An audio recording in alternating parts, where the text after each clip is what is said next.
Hello, everybody. How's it going? And welcome back to the Kill Connor Club podcast. I'm joined again by Tyler, as always. As always, that's right. As always. But today is a special episode because if you don't already know, over on my Patreon page, which you can find in the description, definitely go and check it out. If you pledge, I think it's $15, then there's different rewards for each kind of pledge amount. And Victor here, Cryomaniac, pledged $15, and the rule for that is to be on an episode of Kill Connor Club, and we can just have banter, and it's freaking awesome. So, how's it going, Victor? I'm doing pretty good right now. That's fantastic. So, that's that. So, if anyone's interested, it's in the description. I'm just gonna put my hand up too. If you hate James as much as I do, you can be my patron and get the same reward. So. Yeah, just letting you know. I know what you're thinking, everyone. I know what you're thinking. You're like, fuck, not James. The last thing I want to do is give James money. I fucking hate that guy. That's alright. You've got Tyler here. You can donate too. Then you can get on the Kill Connor Club. Or if you want. You reckon, James, if someone pledged $7.50 to you and $7.50 to me, we let him? That counts. Yeah. Surely that counts. Yeah, that counts. That counts. Yeah, so half if you really want. If you really feel like, look, I kind of feel sorry for James, okay, I guess, then do it. I love how I'm talking shit to you, James, where Victor here is your patron, not mine at all. Like, okay. So, I did want to ask Victor, since you're a patron of James's, and people can get to know you a little. How did you first join this community of James's and mine and the Kill Connor Club and this YouTube Assassin's Creed world? Like, what videos did you watch, or what YouTubers got you into this sort of thing? Well, it all started when James started hyping me up for a little game called Unity, which is terrible. Mm-hmm. But that was the best thing Unity did, was bring me here. Well, that works. So you watched around the time of obviously build up to Unity and Unite and all those that parody and everything like that. Yeah. Can you remember like the first video you found? And because I imagine they're the most random ones that to us or to James or something would be like, oh, I don't even remember that one. But to people who watch might be the first thing they saw. Oh, I don't even remember, to be honest. I watched his videos for a while before I subscribed to him. Yeah. That's weird. I don't know. I used to do that. Because I don't subscribe to new people or new things until I've seen, it's almost like I look up a topic and I'm into that topic someone talks about, and I'll see one of their videos and I'm like, yeah, that was a cool video. But it's like when I run into them again, I'm like, oh, they have things I want to see consistently, not just that one time. Mm-hmm. That's kind of how I was like, this guy really likes Assassin's Creed, and so do I. So I'll sub to him. The perfect relationship. Warms my heart. And then you discovered, of course, this beautiful podcast that is here. Yeah, I remember the first one. Were you watching around the time of the first one, where it was that Unity Q&A? Yeah. Brilliant. That was the best one. Mm-hmm. Was it the best one? That was definitely one of the best ones. It was a good one, though. It was a good one. Certainly was. I don't know. It was weird because I feel like they're all different. Like, I feel like now, this year specifically, since, because technically it's been like 3 years. 2014, 2015, 2016 for Kill Connor Club, right? 2014 was just one episode, but it was like the episode. And it was its own, It was like its own entity, and it became like a meme, and it was its own thing. Then 2015 we were trying to work it out. Is this a thing? Is it going to be more? And then shit happened, like Victoria Atkin and other guests like Super Rebel and stuff. And we're like, oh my God, it is a thing. And then this year it's like, okay, this is the podcast. This is what we do. It's every 2 weeks and it's a thing. And this year it's felt the same. Whereas when I think back to those podcasts in 2015 or the first one in 2014, they're so different. Yeah. If you know what I mean. Well, welcome back to Kill Connor Club, where we just talk about all of our achievements to everyone, every episode. Why not? Why the fuck not? Well, do you want to talk about the Assassin's Creed news? Oh, wait. Yeah, there's none. So... There's not going to be any for a while, so... Well, I don't Great. know. I guess it's just because I was just saying that because, like you said, when I think of that first one, I'm like, I don't even what even was that? It was just such a weird experience. Where now it's just so normal. Yeah. To just make fun of British people and the Brexit and whatnot and everything like that. Yeah. And we're not even going to get into that because James will cry. Yeah, you didn't have to bring that up. Feelings hurt now. It's time to invest in the pound, I think, now that it's worth nothing, so that when it comes back up, I can get more money. Well, that's sad. That's really sad. Yeah. Yeah. Yeah. So our only deal when someone is a patron and comes on the podcast is to bring their own topic of discussion as well. And I thought, what better way to start here with Victor than have him bring his topic of discussion and get us going, if that's not too much pressure for you, mate. All right. Yeah, it's a lot of pressure, actually. So much pressure. Oh, all right. Oh, you're up, man. Yeah, you're up. I'm just throwing you under the bus, dude. Yeah. Sorry. The future of Assassin's Creed multiplayer, I guess. Ooh. And where is that going to go? I like this a lot. That's good, man. That's really good. James, why don't you start us off? Multiplayer. Okay. So, actually, you know what? I had a weird dream the other day about Assassin's Creed multiplayer. So that's perfect. Me beating you and just making you miserable and cry and have to apologize to your channel and everything. Is that what it was, or am I? Oh, sorry, I'm off. My bad, man. I'm off. Yeah, okay, sorry. My bad. No, it might have.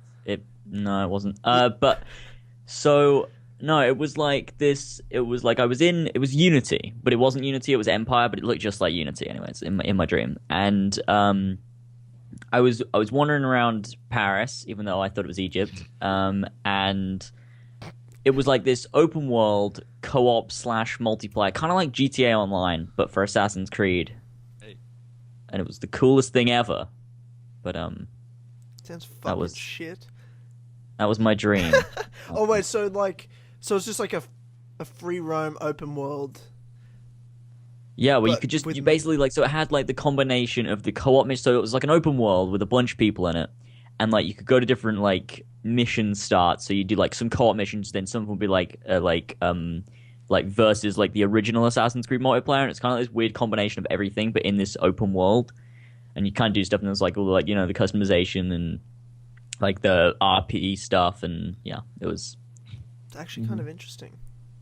Yeah, it is a little bit interesting. I made a video ages ago, it was like before Unity was even announced, about what I wanted in multiplayer. And it was something along those lines, but I went really in depth with it. It was like a 9-minute video. I think I saw that. Of course you did. Everyone saw it. I didn't see it. Except for Tyler, so yeah, but you don't count. You were AC follower at that point. Fuck off, we don't talk about that. You were AC3 follower. You didn't care about anything else but AC3. You were like, I was not AC3 follower. Fuck you, man. Fuck you. Okay, I'm calm now. I actually like that idea, to be honest. Like, there's ways you could work, like, to have the amount of people that's in like a Grand Theft Auto Online's a bit impossible for a game that runs like an Assassin's Creed one. But if you could just have like your friends in your world, but then you can run, like, it's almost like it's the alternate free roam world. So it's the same map as Empire and everything. Mm-hmm.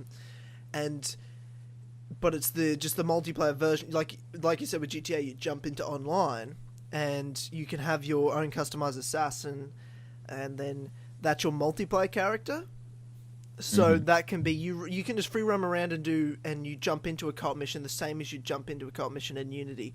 Or you could jump to a marker, like you said, that's where the multiplayer map is, and then you'll load into a competitive multiplayer.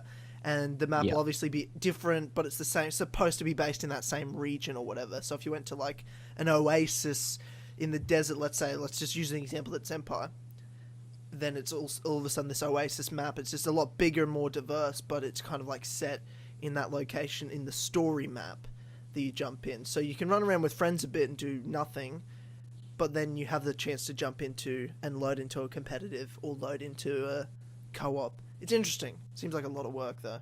And I'd rather a single player that's perfect. Yeah, agreed. I guess I'm so scared of I just want Empire to be so perfect that I'm scared of things like multiplayer, and stuff, or anything for that matter, taking away from the main story. Because like we've talked about a million times, the Ezio trilogy was so good, they could do multiplayer. Whereas now I'm like, I'm scared that you're wasting time on other things that aren't important really when it comes right down to it. But yeah. For me, I don't see a multiplayer in Empire. Like, I don't see there being a big future in the short term, but in the long term, I'm sure, just with the way gaming goes, it'll return in some form, whether it be co-op, whether it be something massive like James has talked about, or whether it be back to competitive. I think I'd see go back to competitive before I'd see co-op come back.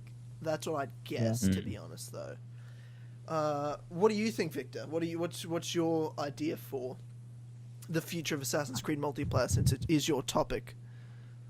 I don't know, what if they bring back the idea from Assassin's Creed 1 where you play co-op but the story? Oh, yeah, because in Assassin's Creed 1 it was meant to be like the co-op with... So was it meant to be kind of like the Saints Row style of like you have one friend in your game and there's two of you playing through the story? Is that what it's meant to be? Yeah. Yeah. I mean, that could possibly work. Like if they did it in a way... But my only problem with that is, I think I talked about this before, is that when you have a story that can be played with two people, sometimes the story is then crafted to be played as two people. So when you play it single player, some things feel off, and then when you play it with two people, some other things feel off because they're trying to make the balance right. So that's the only issue there. But I mean, if they could, I think they could probably work it some way. Yeah, that's interesting as well. I never thought of that. I don't know, because when I think of co-oping a storyline like that, I just think of first-person shooters, like a Halo or something, because that's the first thing that comes to my mind when I think of co-op campaigning and stuff. And it's fun in Halo because you're just shooting people, but in Assassin's Creed, there's a lot of concentration involved, at least to take in what's going on. Sure, you could ignore it and skip cutscenes and then just kill shit, but it's not quite as... It'd be a very different experience, and I'm not sure if I'd be very interested in the type of experience I think it would be.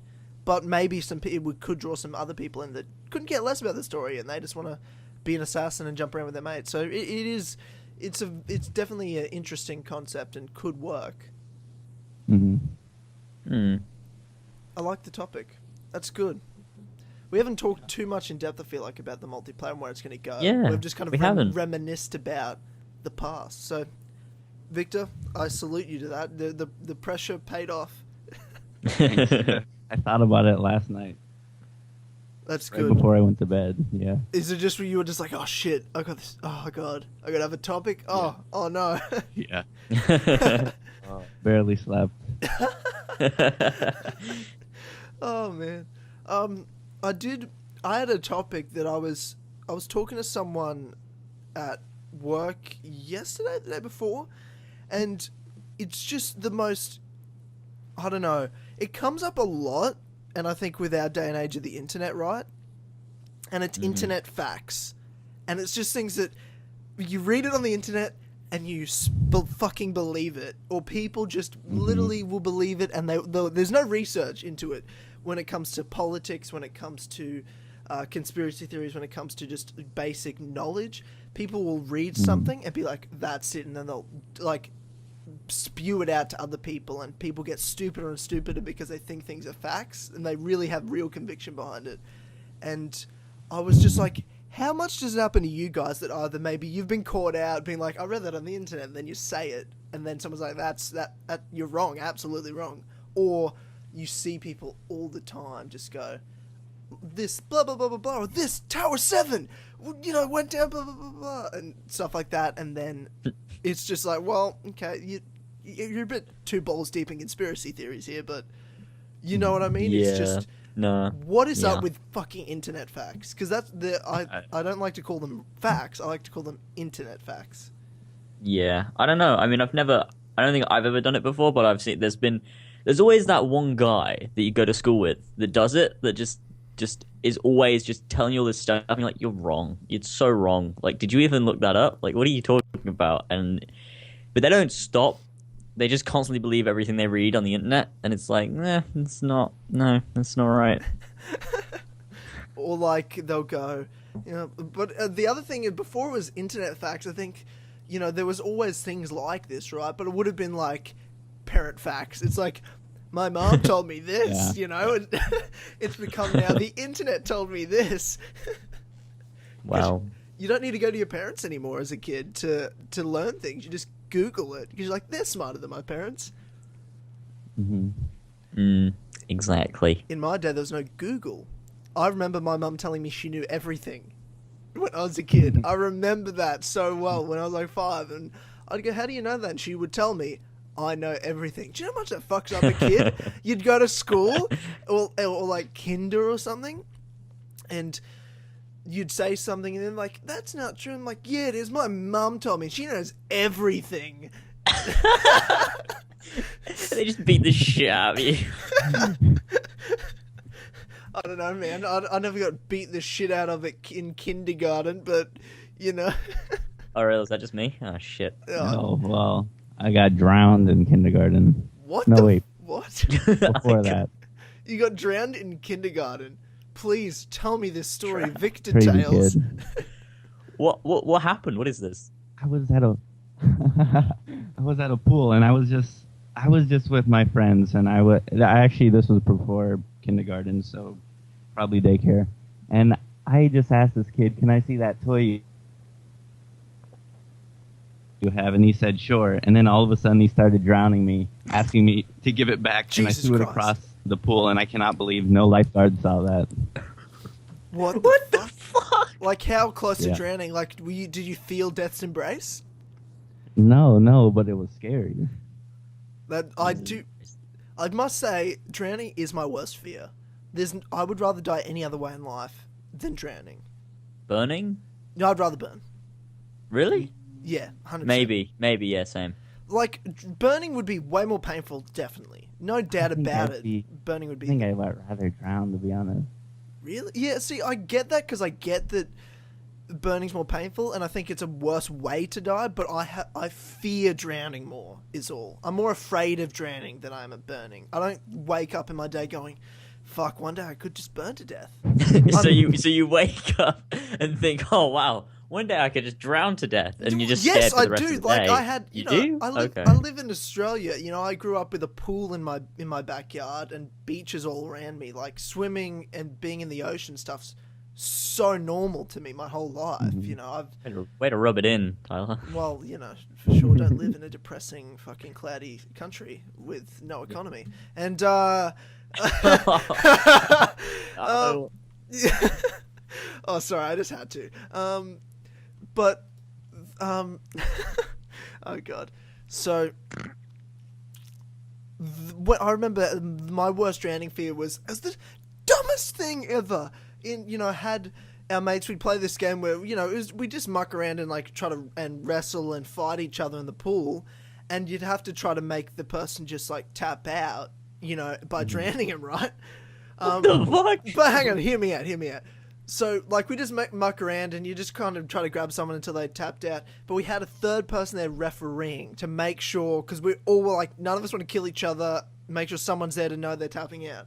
And, of course, somehow, the guy, I forget what friends I was with, but one of the friends was supposed to be reffing, wasn't paying attention to where my hand was, and I'm getting fucking drowned to death, and I was tapping out for a solid 10 seconds. And I'm realizing they don't realize I'm tapping out because one arm was like locked by the dude's arm, and my left arm's like behind the dude, and I'm like, and I end up, when you're in a death situation and you get like superhuman strength, Yeah. it was like that. So I powered out of this headlock purely because I felt death's embrace. Jesus Christ. And they're just like, holy crap, doll, you got out of that. I can't believe you didn't tap. And I'm like, I fucking tapped, you fucks. I was just so upset. I'm like, I'm never playing that game again, ever. Jesus Christ, that's the weirdest game. I've never heard of people doing that before. Just like, hey, let's try and drown each other. Oh, it's... See who doesn't drown. I don't know. That's Survival of the fittest. That's a Well, thing. I also played rock tag. Wait, hang on. What? When you say rock tag, are you saying you play tag by throwing rocks at each other? Yeah. What the fuck? What? That ended pretty fast, though. Yeah, I can imagine that ended pretty fast. Jesus Christ! I don't think I have anything to match these. I don't think there's anything. But do you not remember anything you do in life? Because you can't not have stories for anything. Oh, I do. I'm just a very safe person. You're a... Very cautious, and I'd never purposely put myself in a drowning situation or let people hurl rocks at me. So I mean, yeah, I'm pretty safe. Did you never have like, I don't know, is water balloon fighting a thing in other countries? I don't know, like in summer, like definitely not here because it's too cold. It's always cold every all year round. Yeah, that's true. Because like growing up, like everyone in the street, all the kids in the street during summer, you'd all get out in the street. Everyone just be in like their togs being just like, you know, what do you call them, swimmers, bathers, or what the fuck ever you call them in other places. I don't know what you're talking about. Like clothes you wear when you swim. What do you call those? Swimsuit. I don't wear anything, man. I go completely naked. Yeah. Fair yeah, points. no, yep. Okay, no. you call them swimsuit. We just call them togs or board shorts or just what the fuck. I don't know. Yeah, swimmers. I guess. I don't know. Yeah, I guess. And everyone just run out in the street, and we'd all go down to like the local milk bar and get water balloons, and everyone just go fucking nuts at each other. But there was these fucking water balloons that were called that had like grenade pattern on them, and they were made of this different material that was supposed to be the most painful thing, like most painful water balloons to get hit by. So there'd be like a cup, like you'd have these buckets and buckets, and you'd split into teams in the street, and there'd be a couple of the grenade water balloons in there, just kind of thrown in, and everyone was so fucking scared of getting hit by them. Because when you're a kid, you get hit by something like a water balloon, it's like, but you get hit by those grenade balloons and you're fucking in tears. So everyone was so scared. And there'd be that one guy that would just be eyeing that grenade water balloon off, and he'd just try to just destroy everybody, and everyone would just be running around crying. The chases great. I've seen in my life. I've seen some shit, guys. I've seen a grenade water balloon. I've seen some shit. Water balloon flashbacks. I've been looking, because we were talking about internet facts, right? I've been looking. I found this vegan propaganda. Look, obviously, I'm gonna take every chance I get to give shit to vegans. Vegan propaganda. Okay, I'm ready for this. Because this is what brought up the conversation I had with someone yesterday. Because it's like a post, and I found the poster, but I need to find the Reddit post underneath it. Because it was like someone shared this on Facebook, and it was like, do we really need to eat meat to get protein?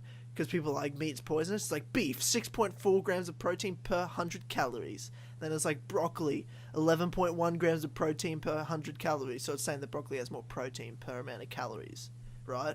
Okay. And it's just like plants have all the protein you need with none of the violence. Like that's the poster for vegans. Oh yeah, so someone in the comments was just like, yeah, because the guy that saw the propaganda, he took the screenshots and did the Google searches, right? And then he just posted it, the screenshots, and captioned it going, are they even trying? I need to find it though, because I found the poster where it says that, but I can't find the one that had the Reddit post on it. Wouldn't it be in your history? Oh, it was on Facebook. So it was still? Ages oh, ago. Wait. Oh, you mean, okay. Ages ago. Because I just googled vegan propaganda, it's one of the first things that comes up. And I'm like, I need the whole Reddit post, you stupid fucking piece of shit. I just go vegan propaganda lies into Google Images. I'm hoping to find it. There's so much that comes up. It's a bit too much. A bit too much vegan propaganda. Yeah. I do hate vegans a lot. Like, that's the reality. I just can't be friends with vegans, I'm afraid. Like, someone's like, oh, I'm going vegan. I'm like, oh, okay, well, 100% lose my number. It's the end of our friendship. What if I go vegan, Tyler? Yeah, can't hang out with you anymore, man. Well, it's never going to happen. Yeah, well, then we're fine. We don't have anything to worry about. But if you I'm like the opposite of vegan. I'm just a carnivore. I don't eat plants. Don't you? Not much. You don't eat many vegetables? Not really. Really? Why is that? Do you not like things? Yeah, I guess kind of, but at the same time, I don't know. Actually, I don't know why. I mean, I love plants, but I love meat more. Like, Yeah. Okay, here we go. I found this isn't the one, but it's like the same poster with a post on it, but it doesn't have the screenshots. Okay. Okay, I'll send it to you guys in the chat, right? So this is like Okay.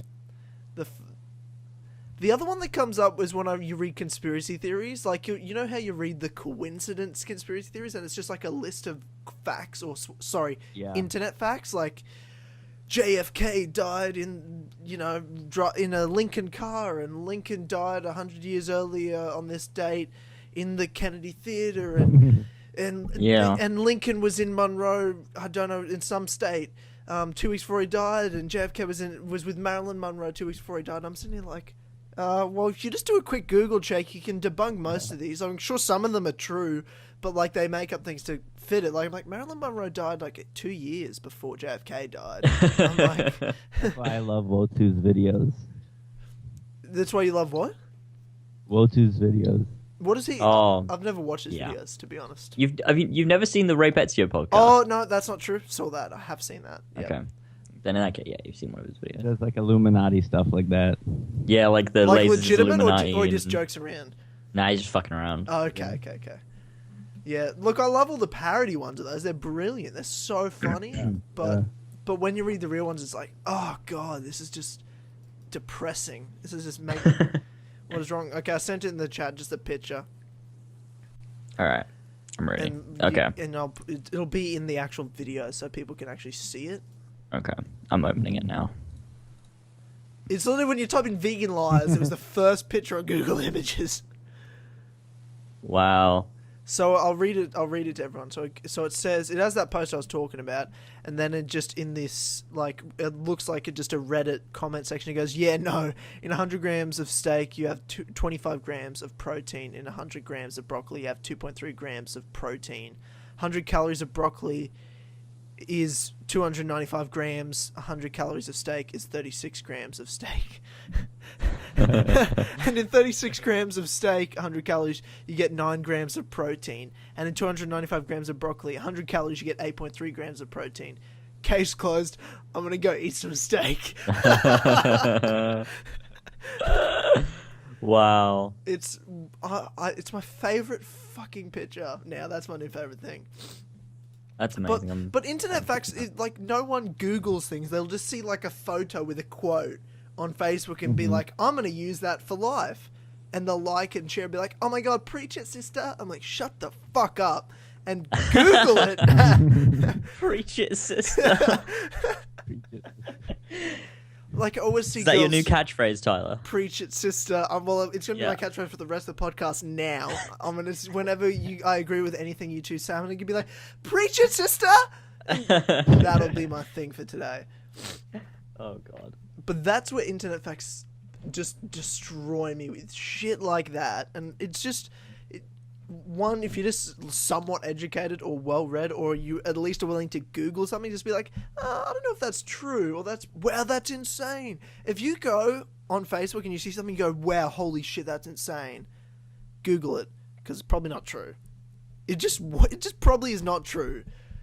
The shit you read, or like the propaganda videos are like, this dog was found here, blah blah blah blah blah, and you Google it and it's just like some, actual constructed video by filmmakers, and they'll pass it off as like real, like, we helped this homeless person do this, not a real homeless guy. It's just crazy, the internet facts that come around. Maybe it's just me that's super cynical though. No, I'm really cynical too. James is sitting there in silence. Well, no, I can be cynical, except I'm not as cynical. You're super cynical. What are you talking about? It depends. Yeah, you are, James. It depends on what it is, I think. There we go. Discussion. Thanks. Right. Yep. Okay. So, cool. I've got the Lincoln Kennedy conspiracy urban legend. Oh god. And so you just type in Lincoln Kennedy coincidences, And it goes urban legend. The coincidences between this is from Wikipedia, by the way, perfect source.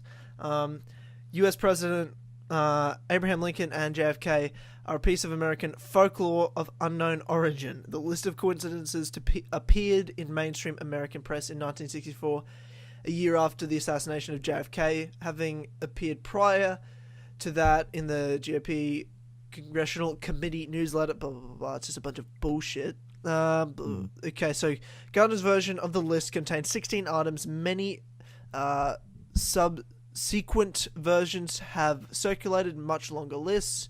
The list is still in circulation today, having endured in a popular imagination for over 50 years. I'm trying to find where it talks about whether it's coincidences are easily explained as a simple product of mere chance. It doesn't. I'm trying to find a point where it says whether it's bullshit or it's not. Okay, it's got a big. Holy shit, that's a big list too. Now, most of the items above are true, such as the year in which Lincoln and Kennedy were each elected as president. This is not unusual given the presidential election is held every 4 years. A few items are simply untrue. There is no record showing that Lincoln had a secretary named Kennedy. Lincoln's secretaries were John Hay and John G. Nicolay. However, Lincoln's bodyguard William H. Crook did advise Lincoln not to go that night to Ford's Theater. So, it's got like both presidents were elected to the House of Representatives in 46. Both were losing candidates for their party's vice presidential nomination in 56. Both presidents were elected to the presidency in 60 after a series of debates with their opponent. Well, presidents usually debate before elections. But it's just like you can Google it yourself. It's a list of shit. But that's one I read all the time, and there's, like they said, there's plenty of stuff, and you can Google each of the facts and find out. Sure, some of them are true. Pretty obvious, not that crazy coincidences, but there's some ones that you're like, well, that's just a lie.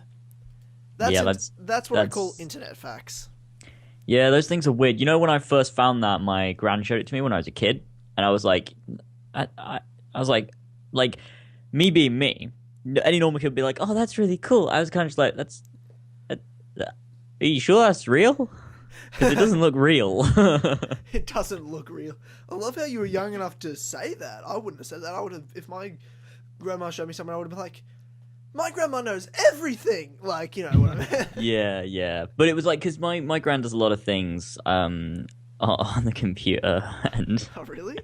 Sometimes I have to consider unadding her on Facebook because she shares a lot of spam posts and a lot of like chain mail. And I'm like, oh, please stop. Please. I can't take it anime. Yeah. Too much. Yeah.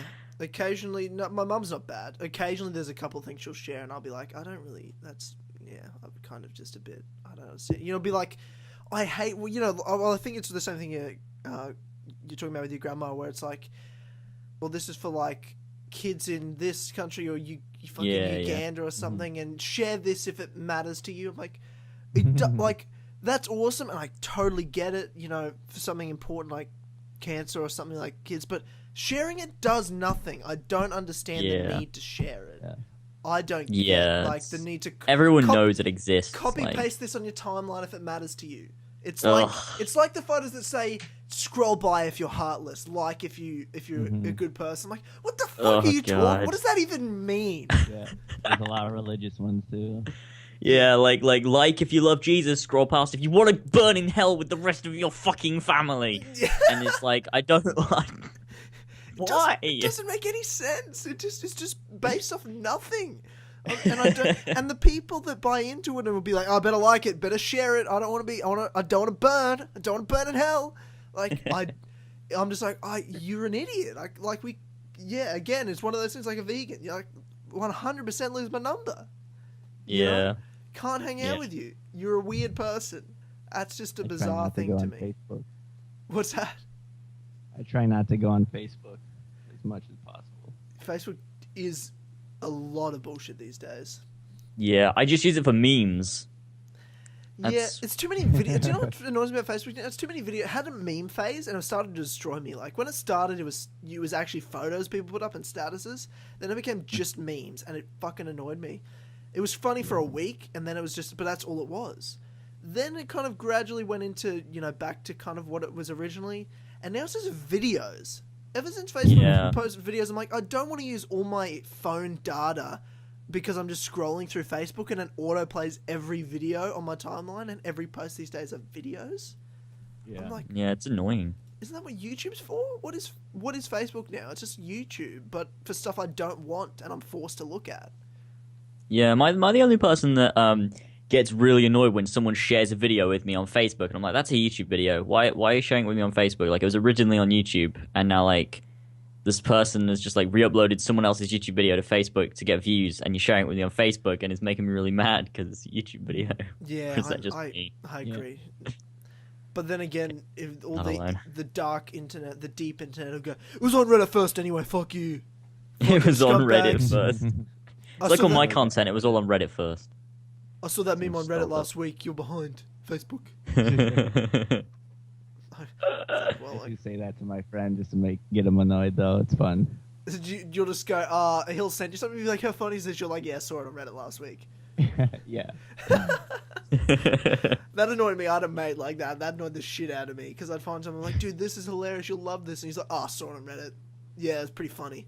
I'm like, well, I just ruined. I was excited to share this with you, my friend. Now I'm no longer excited to share it with you, you fuck. Goddamn internet. It's a crazy world. Speaking of, I don't even know. I was about to try to come up with some sort of transition there. There's no transition. There's just no transition here. I like started talking like, no, not speaking of anything. I'm gonna go on to another topic that has nothing, like no relation to the previous topic. Do it anyway. This is what the point of the lists are. We touch on topics that are interesting and things that are. But just try and segue into go. Speaking of, and then just move on to it, even if it doesn't make sense. Do it. Okay, I want to do that from now on.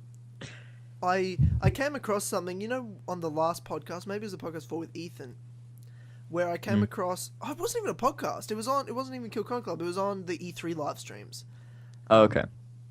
I had my YAC3 is shit list that I wrote back in 2012. Yes. And it was hilarious. Like Hatham should have pulled out, or so. Like I wrote this right after AC3 came out. I had like 10 things of why I hated Assassin's Creed, or why I hated Connor, sorry, and the game overall. I was scrolling through my phone notes because that's where I write things down like Tyler's Tales or topics for the podcast, and I found a list I wrote a while ago. I had a friend that just doesn't watch movies.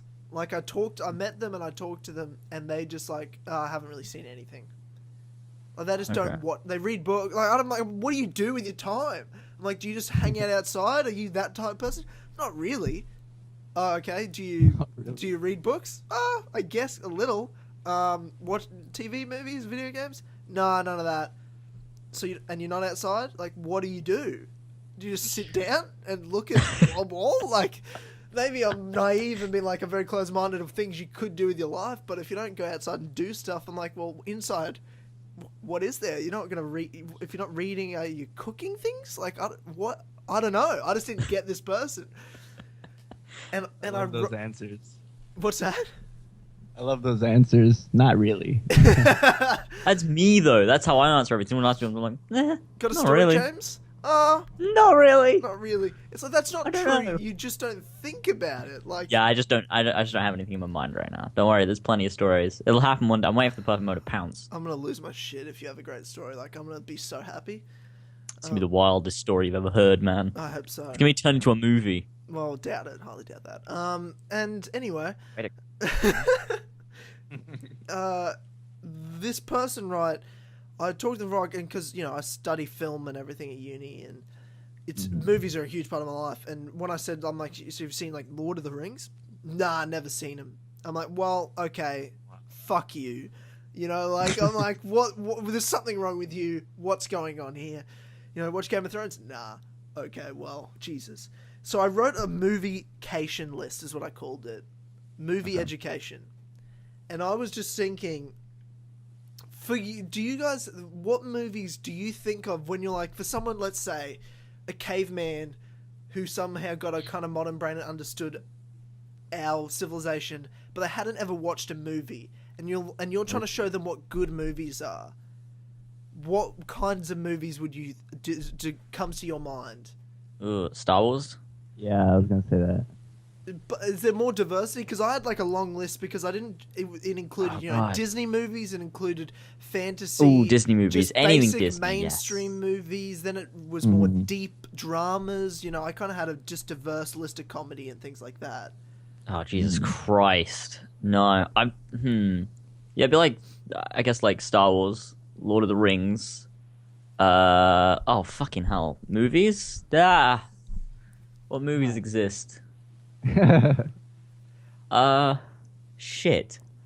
I wrote down. Okay, do you want me to go through I had 20. Yeah, go. They're all movies I love.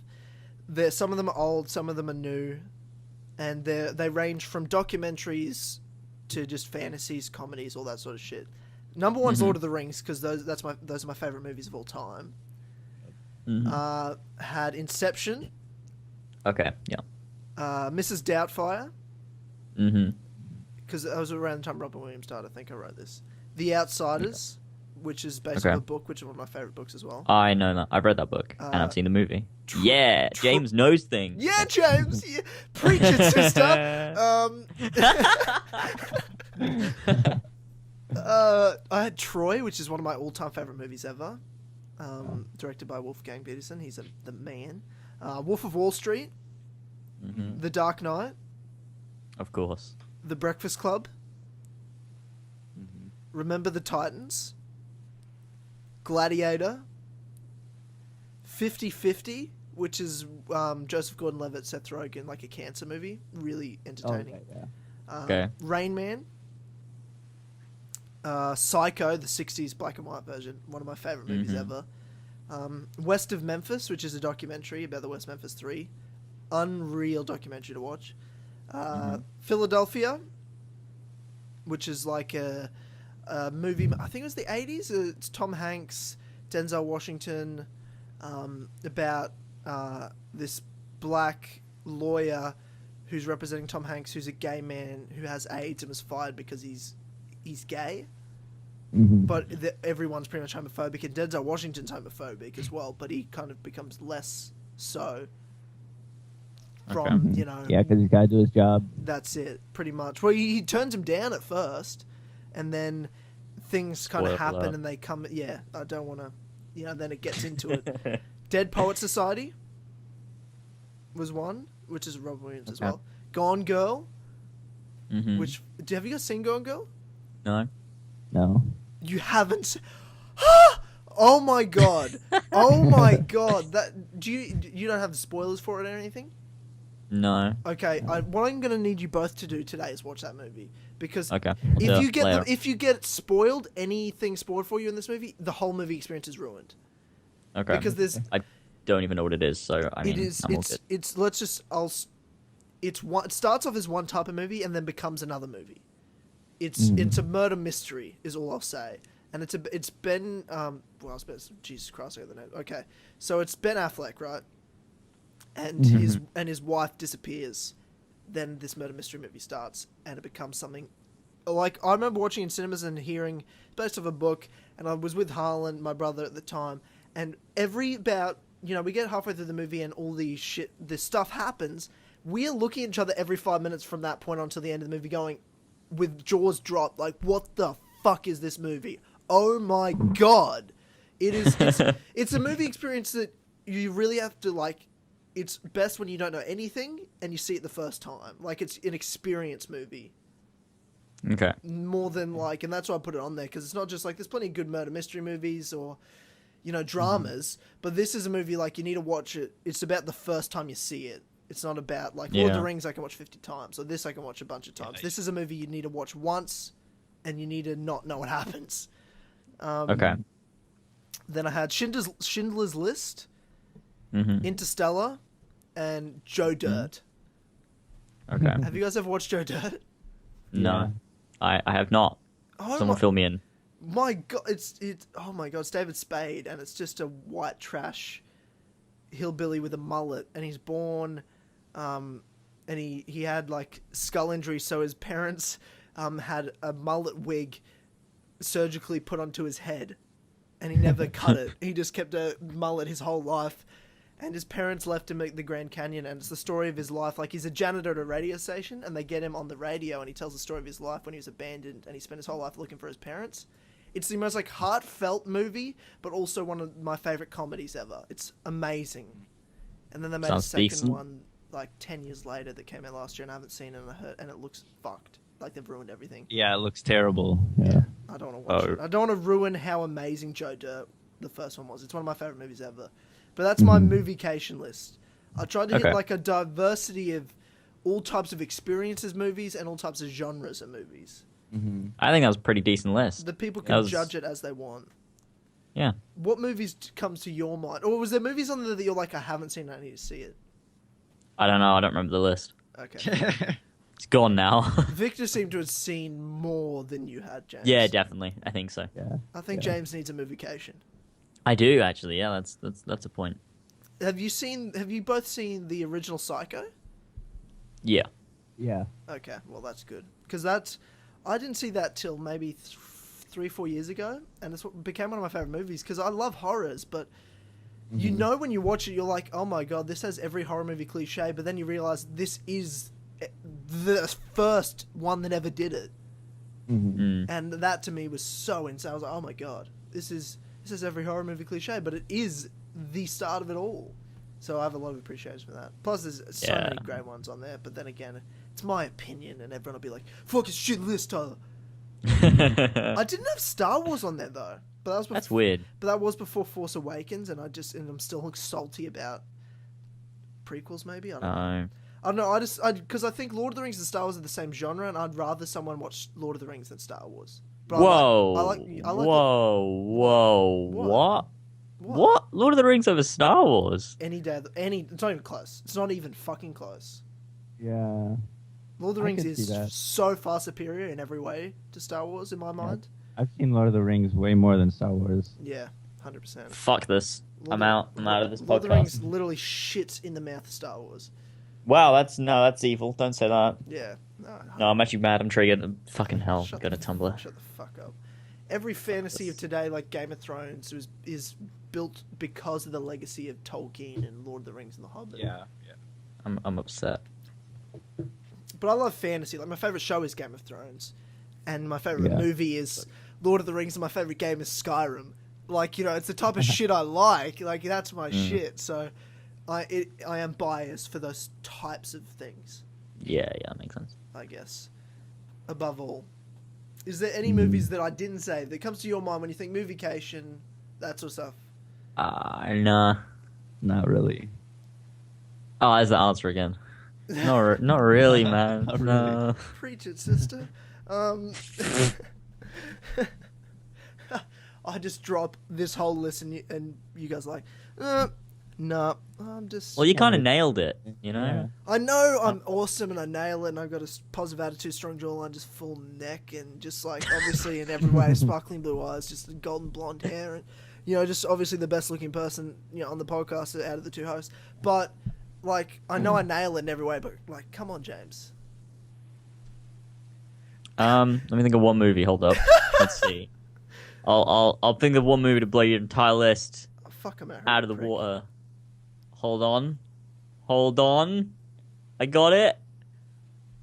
No, I don't got it. No. I was just gonna lie and be like, it was on the list. I remember, like, whatever you said. I didn't have any. Yeah. Actually, I didn't have any Disney movies on there. Ooh. What are your go-to Disney movies? If you're gonna show someone a Disney movie, what would be your? If you could only give them one, you could only give them one. Like, I don't know. Like, let me think. Oh shit. Like Hercules. Really? You only just saw that, and that would be and your it was go-to? good. It was good. It's really good. Aladdin, maybe. That's a brilliant movie. Little Mermaid. Victor, what's your go-to? Oh my gosh. I have no idea. I guess Toy Story. That's a good answer. That's Yeah. way better than James's. I love that movie. I wasn't thinking Pixar. That's the problem. I was thinking Disney Pixar. You know, it's you know what I mean. Mine would be. I was thinking about it though. I forgot they even existed. I'd go Lion King. Ooh, yeah, Lion King. Yeah, I think I'd have to go Lion King. That was probably my favorite as a kid, but I was also really into Peter Pan. Oh yeah, Peter Pan. Oh, Disney, Kingdom Hearts. Kingdom Hearts. That's a segue. Kingdom Hearts.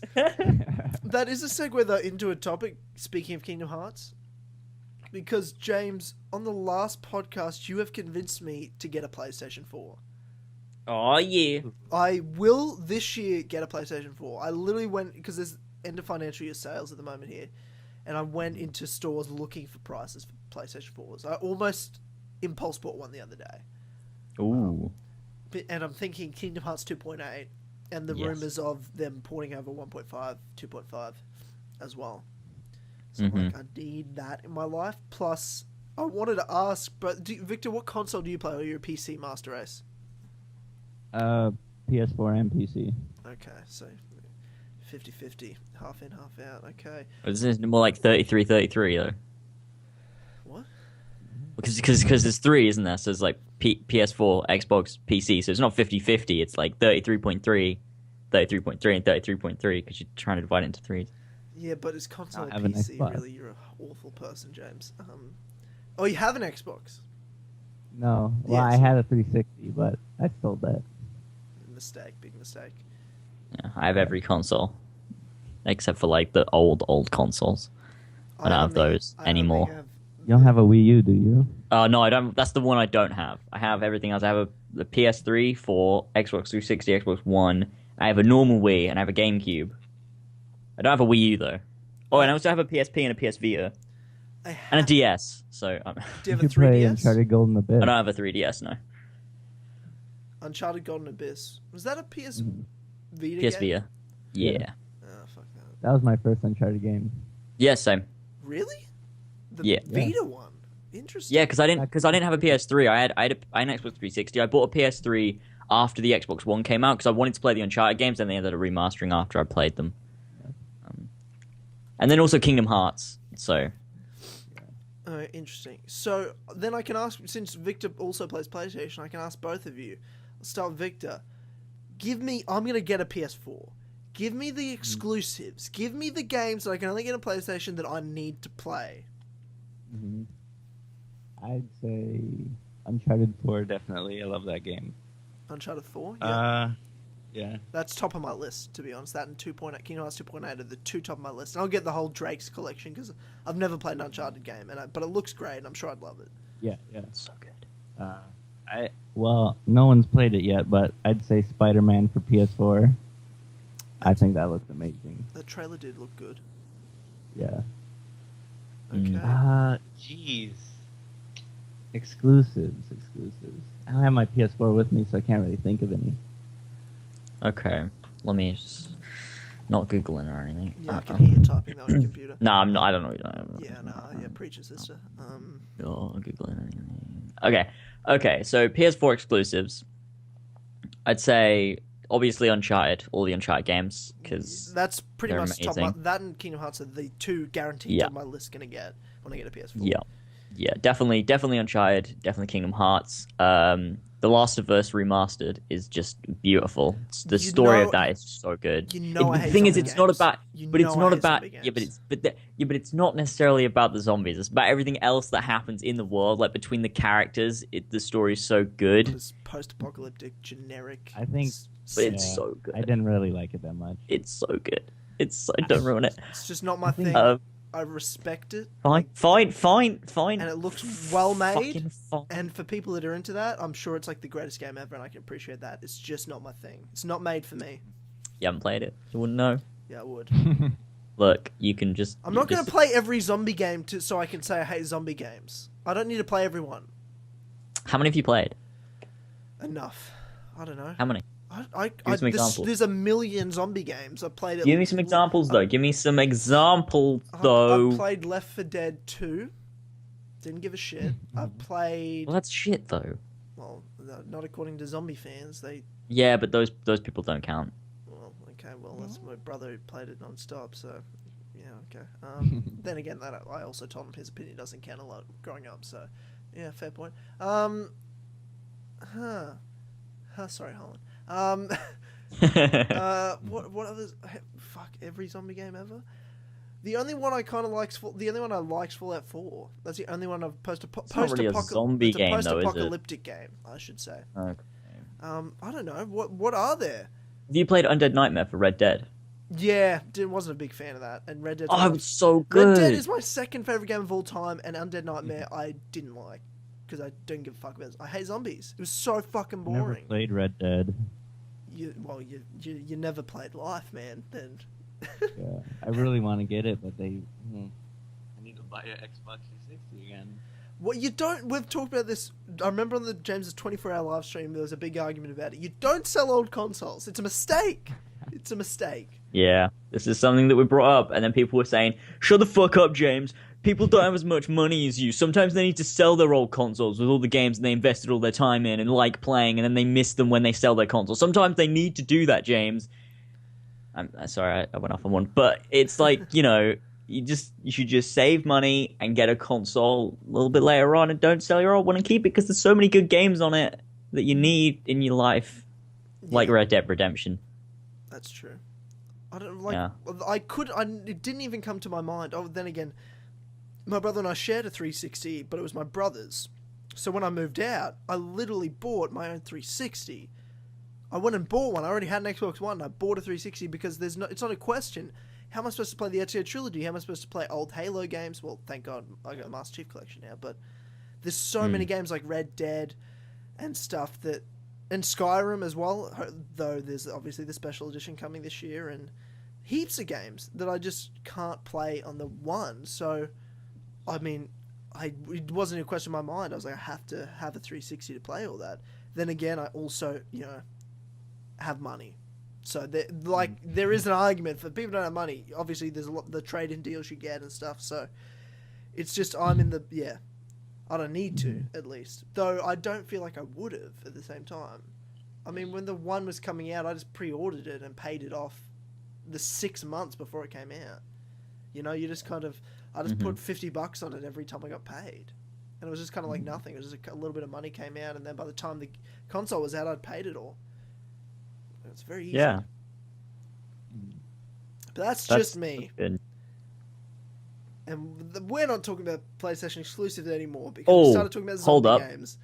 I have okay, so I have more. So we've got the Uncharted, we've got Kingdom Hearts. I said Last of Us, but you don't care. Horizon Zero Dawn looks awesome. What's that? It's the game. Oh shit! Hang on a minute.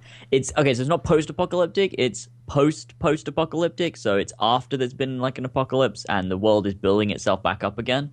So everything's all kind of like lush and green, and it's kind of like this cool-looking environment. And the world is like Horizon Zero Dawn, and it's essentially. Like the world is it's like kind of how it was in the past, but it's now in the future. So like there's all these different tribes, and you play as this like tribes woman, and you have like all these different pieces of equipment. But because it's set in the future, everything is like the past, but it's robot dinosaurs? Why are there robot dinosaurs? So there's robots everywhere.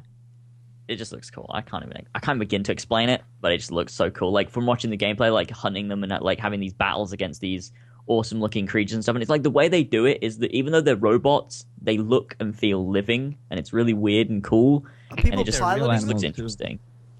No, they're not. I think they're AI. No, they're just like AI. They're just living. Is that why? Is that why it's post-apocalyptic? Bots. Because robot dinosaurs killed everyone?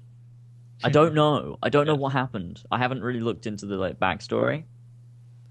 It looks fucking beautiful though. Well, like graphics wise. It looks fun. It's definitely a game I'm gonna get.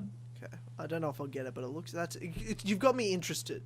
I mean, I'll pay attention to it. Any other PlayStation exclusives? I'm looking at them now. There's Ratchet and Clank. I do love Ratchet and Clank. They remade the first one, I think. They remade it? Like, is it a remaster, or they literally just they changed things and they remade it?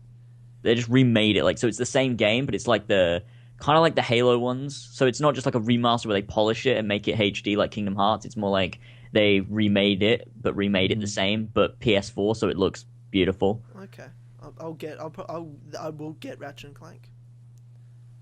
Ratchet and Clank. What else we got?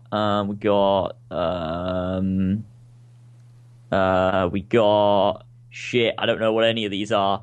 No Man's Sky. We got. Yeah, No Man's Sky. Yeah. No Man's Sky. That looks awesome. What is No Man's Sky? I might get that for PC then. How do you not know what No Man's Sky is? I've heard of it. I know. Hang on. Let me just. Wow. Oh, well, I don't pay attention to Sony stuff. You gotta remember this. I'm only now starting to pay attention. Yeah.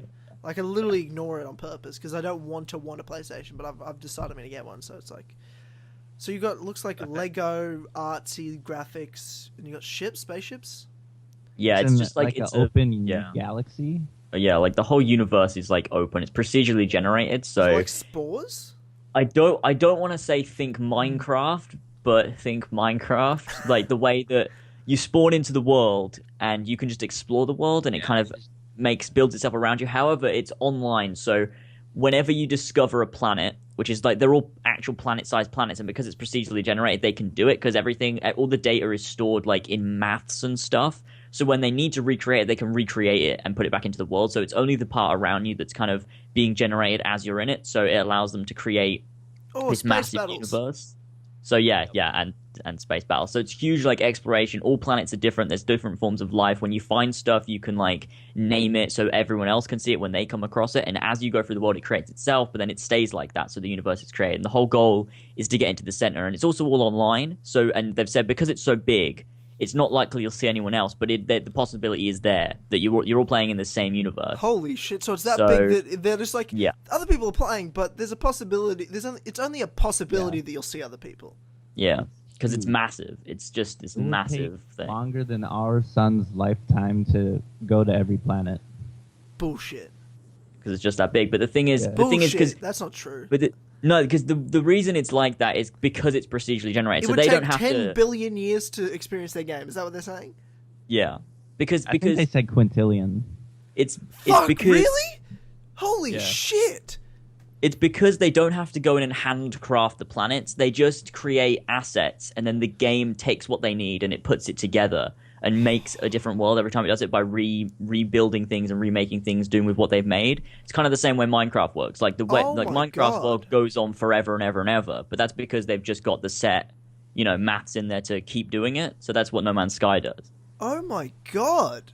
Oh my god. That sounds... I'm looking at screenshots. People who are listening to this, if you get the chance, just as we talk, Google stuff we talk about, because we're just I'm reacting to Google images. Like the game looks... It's a bit too artsy looking for me, but it looks beautiful. And that concept really interests me. Like, holy crap. That's insane. 2016, look what we can do. My God. It's so crazy. That's PlayStation exclusive. It's PlayStation and PC. Yeah. Okay. Wow, I'm very interested in No Man's Sky.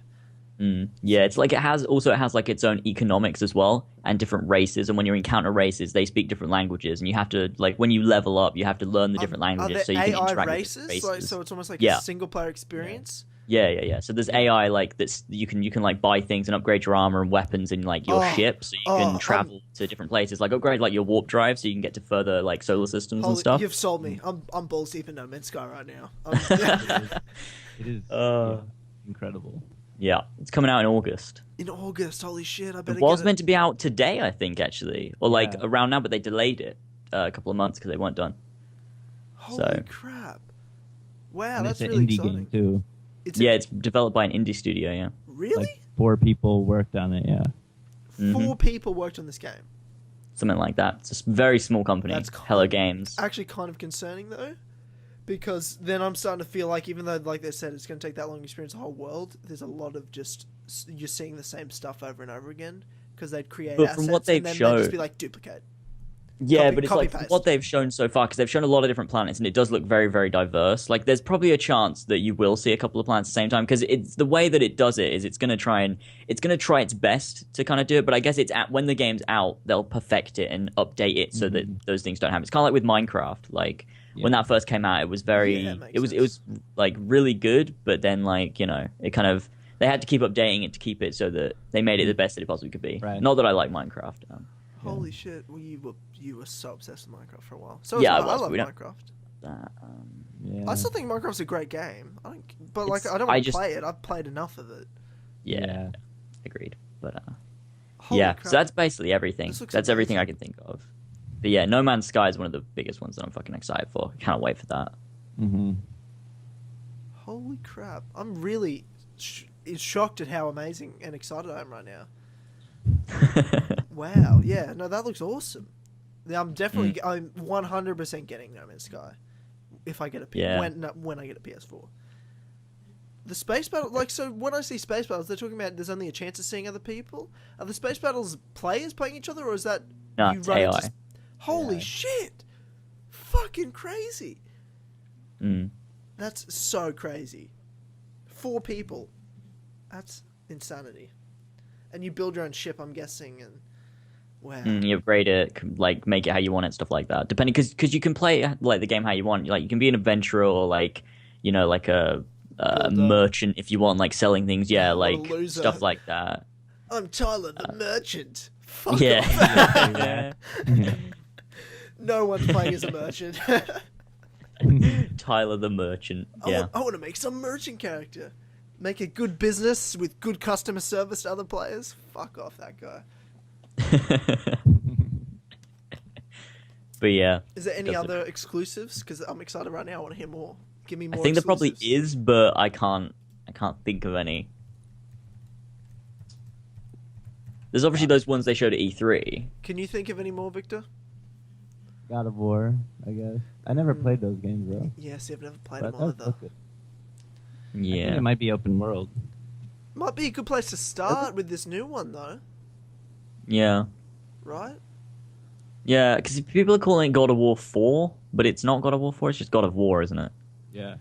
Is it a remake? So I don't or know what it is. I think it's I guess what it is. Like, I think they're don't know starting what over. it is. I'm confused. I think they're doing Norse mythology this time. So like Thor and Odin. Okay, so it's like a reboot, but with the same character. Yeah. Okay, so I see. So is it within the same lore? Like, is it like all the stuff from the God of War games happened, and now they're starting again, but they're just not numbering it because it's a new kind of story arc, but it's with the same character. I think that's what they're doing. Okay, that makes sense, I guess. So I googled PlayStation exclusives, and it says top 17 upcoming PlayStation 4 exclusives. The number 1 is No Man's Sky. So I'm like, well, that makes sense. That sounds incredible. Dragon Quest Builders. What is that? Do you guys know what that is? Fuck knows, no. No. Okay. The Last Guardian? I feel like I've heard of that. Oh, that is yeah. that game has been people have been waiting for that for ages. When they showed that, because I think it was meant to, like, they were working on it, then they just stopped showing it, and people just thought it was like dead or something, and then they showed it off at E3. Was it last year at Sony's press conference? And the crowd just went fucking mad, and I was like, I don't get this. I don't know what this game is, but everyone went fucking crazy. And then KH3, KH3.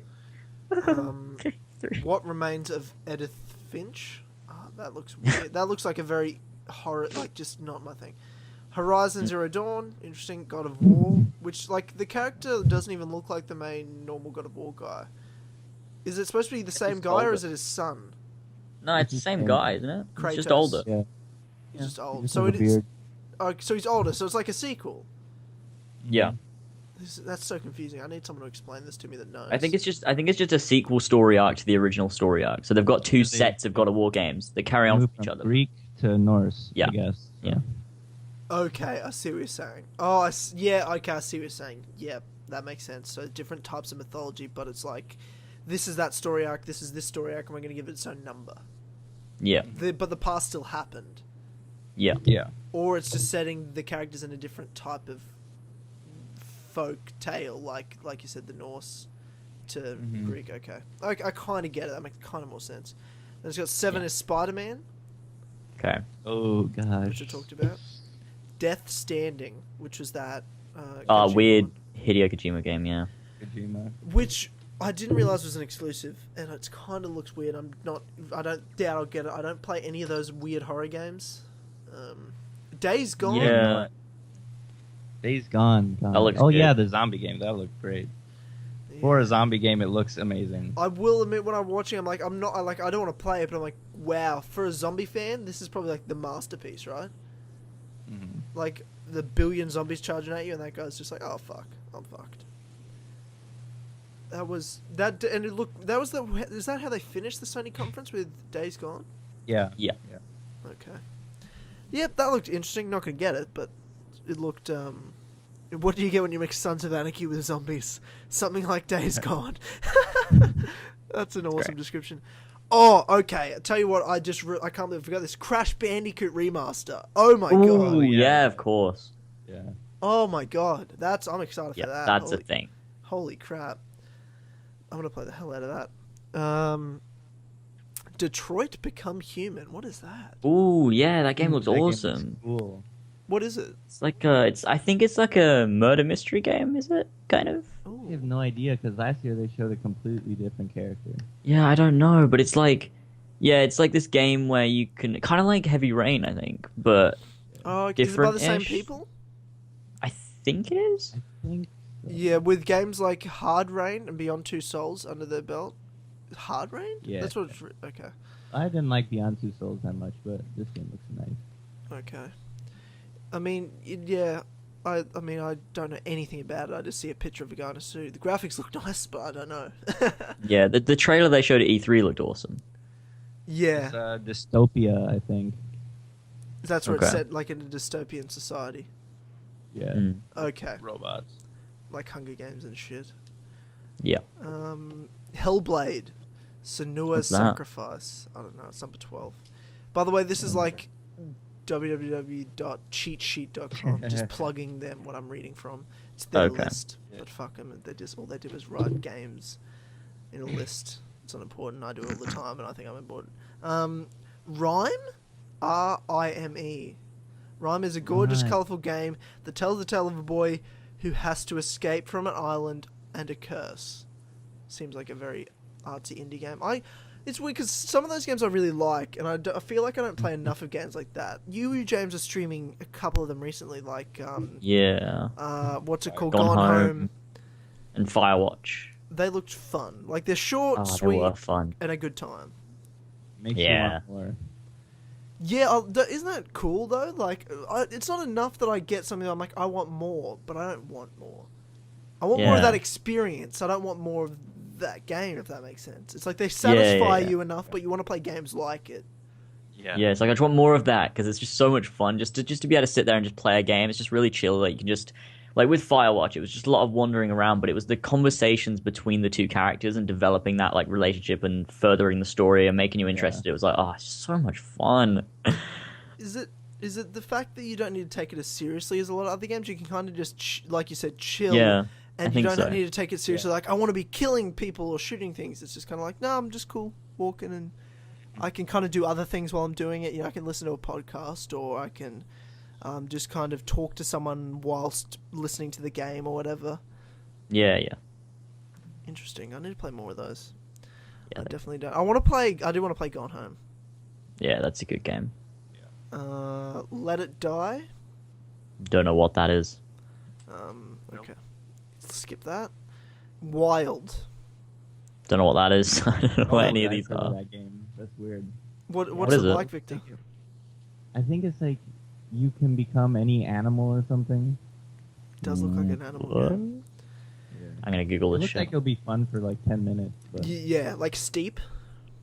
yeah. Yeah, okay. Wild is set in an unusual time period for a game. 10,000 years ago, when early humans roamed the land, along with a wide variety of wildlife.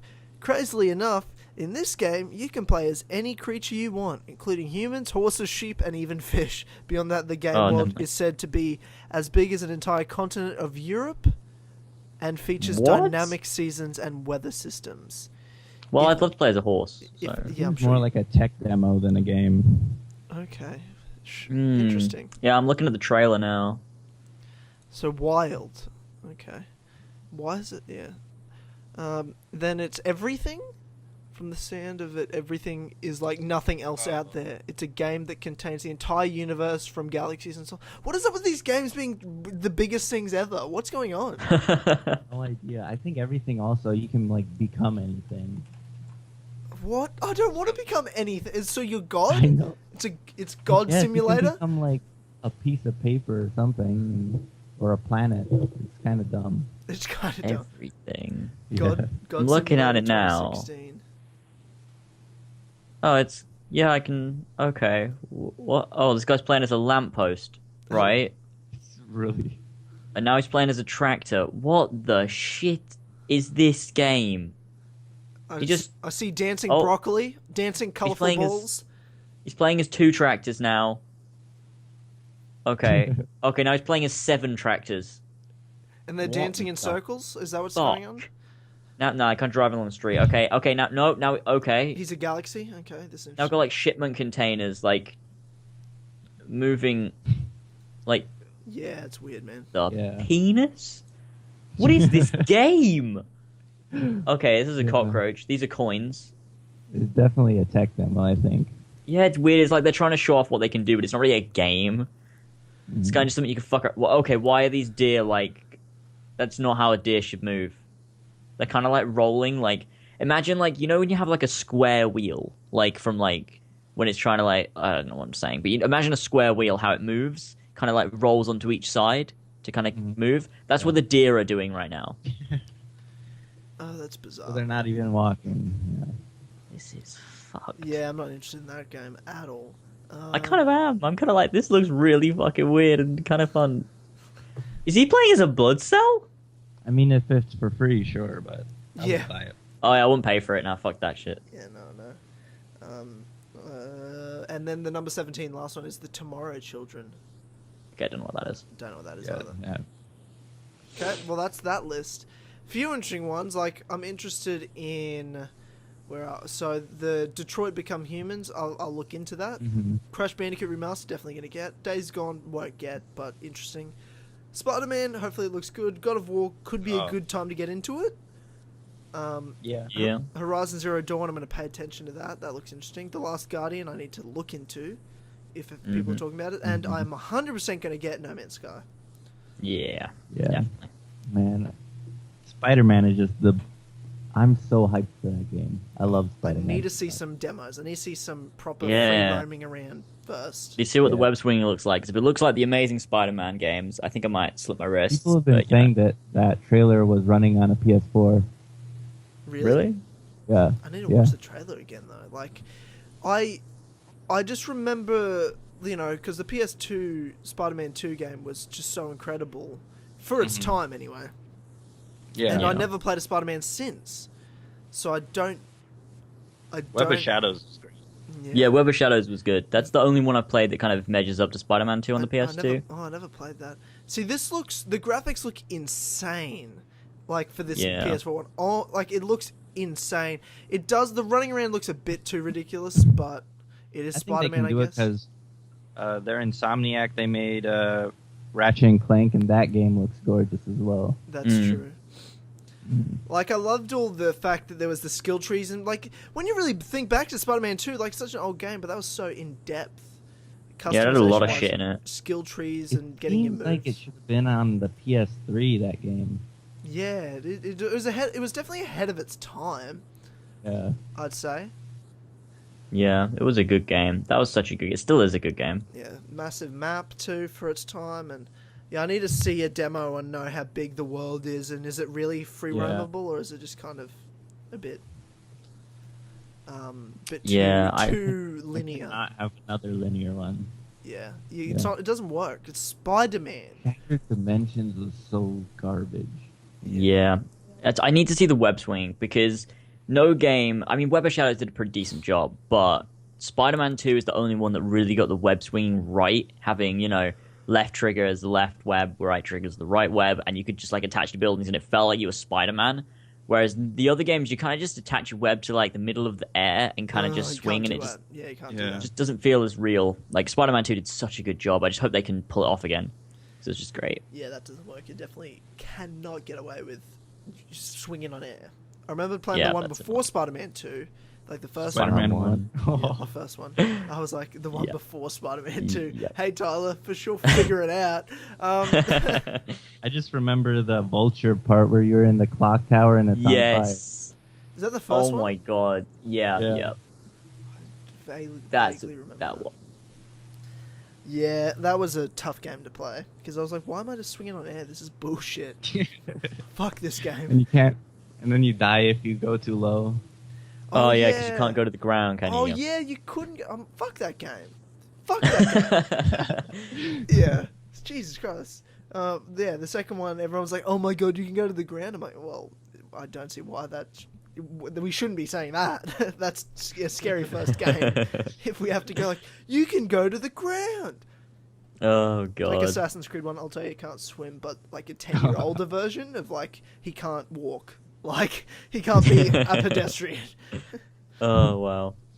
If he goes too low, he dies. That's stupid. I mean, I get it. They probably couldn't make it. Yeah, of course. But Stupid. Fucking stupid. Yeah, fucking dumb as shit. Transitioning from that topic. So speaking of Assassin's Creed, I